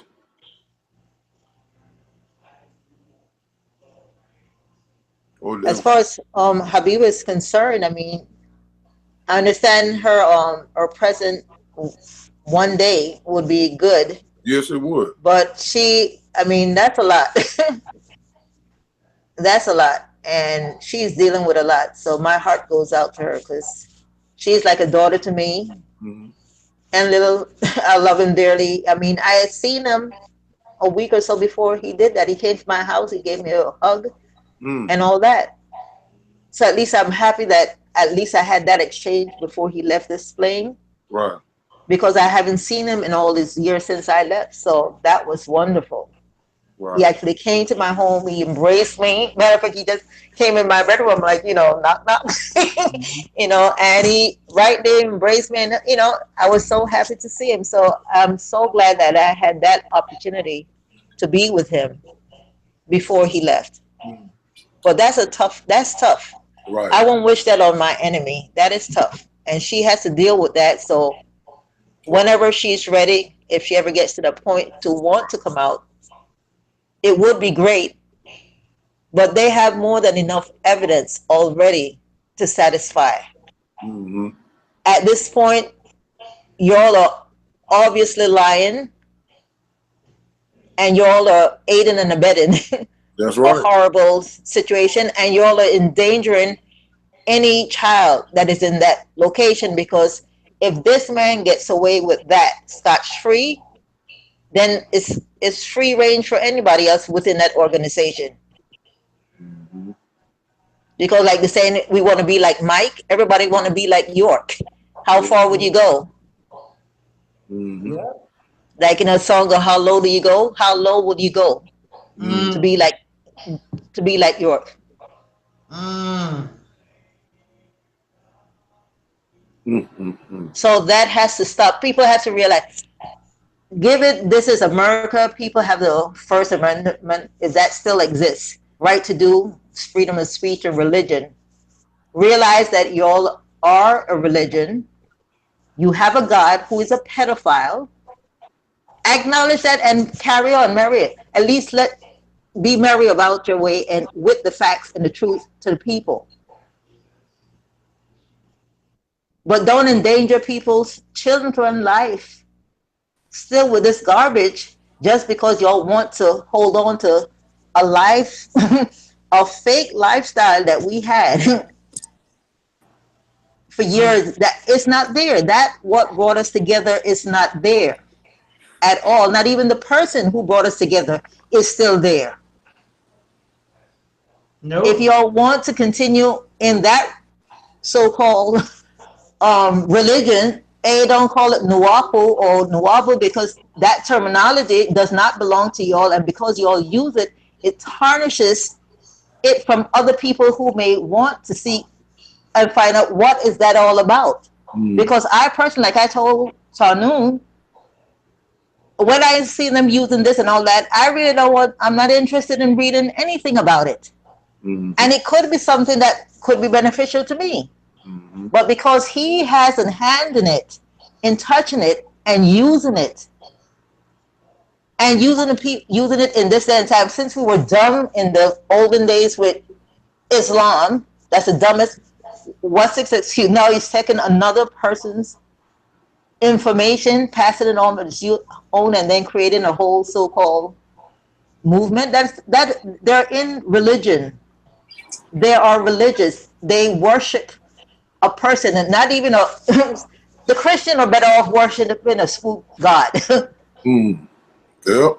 than you there worship a man that it was so vile and it's a pedophile, but you accuse every other religion, oh look how horrible and wrong it is, except for when your beautiful master teacher does it. Mm. Mm-hmm. What's the difference? A devil in any other, let's say if you peel off the skin, they still have blood vessel. We're all constructed the same on the inside. And the outside covering can fool us. So if y'all want to continue in that religion, acknowledge that your God is a pedophile. Mm. And let the people know these are our tenements. We see nothing wrong in making love. That doesn't in raping children 13 on down. Because if they do 13, then it drops a little, then it drops a little. And if he did it, we can too. And there'll be those who are ambitious for power will follow him to the T in what he did. Mm-hmm. Well, Come up with your own stuff. Stop stealing people's information. Come up with your own stuff. and acknowledge that your God in your church is a pedophile. Period.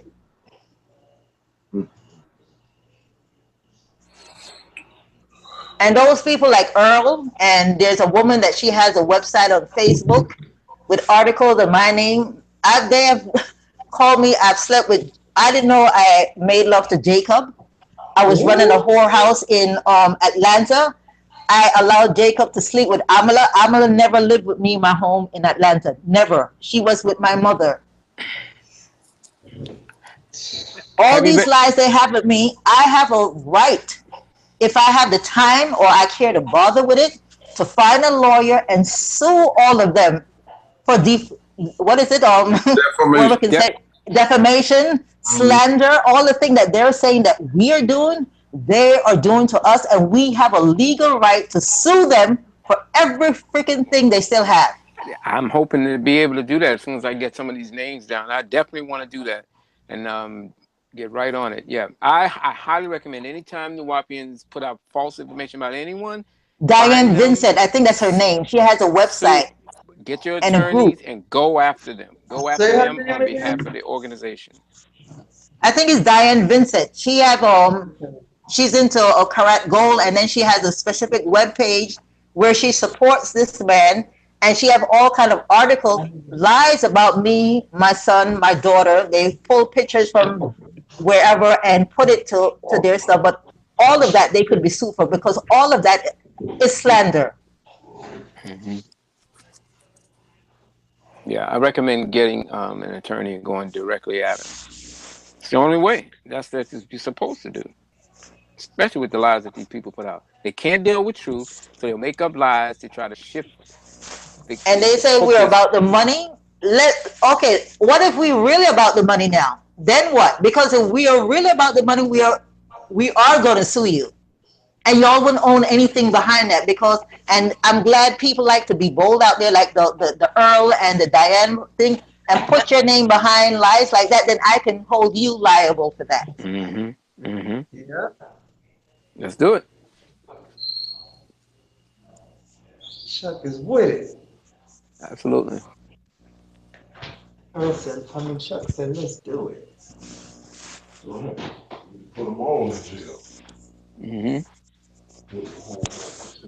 So just like they have the Church of Satan and all those kind of things, and all church of all business, they even have a church of 420. And I think in California something where you could go and you worship and sit down and smoke, and it's their right.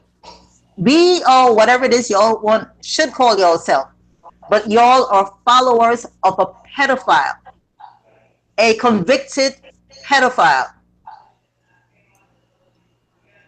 Damn. Mm-hmm. I can't take it. Well, it seems like we at the end of the rope. I think we should go ahead and wrap this up tonight. Okay. I think we covered a lot of ground tonight. Chuck, anything you wanted to say before we get up out of here? No, I just appreciate Ms. Noel for coming through and giving clarity and clearing this up, that up, filling the gaps. I mean, it was very insightful, very informative, and many will benefit. And I would recommend people taking the time to study some of the information that's been presented. That's it. I mean, I've been speechless of this whole thing. So, yeah, it's pretty rough. Yeah. All right. I guess that'll be it for right now. We stay in touch with each other, all of us. So we constantly talk to each other. So we're going to do this again soon. We're going to see how this do. Let this live stream loose. Let it, let's dissect it and throw it back out there. And then we can come back with something else. So we done did the hardest part. So now, hopefully some more people in the background could come out and tell their stories and bring forth their documents and stuff like that. So I just want to thank everybody for coming out. I want to thank special Thank you to Barbara Noel, Tariq, Chuck, Kuipu, Tanunet, and all of the people in the chat. We definitely thank y'all for being there, and we'll see y'all on the next go round. Thank you for True having peace, us. Barbara. True peace, Thank, Tariq. thank you. Peace to Peace, you, peace. the whole Thank panel. you. Thank you. Thanks, Barbara. Thank We'll be in you. touch. You're I'll welcome. contact you. Oh, by the way, yeah, I Okay. want to get Peace. those documents so I can set it up for an article. Some of those medical documents. Yeah. Oh yeah. And Chuck, I'll send you the stuff so you can put that on your website. Okay. The visits that Tariq had. People need Right. to be to come to the site and get that. Excellent. Definitely. You definitely get it this weekend. All right. Okay, everybody. We'll see y'all on the next go round. True mental.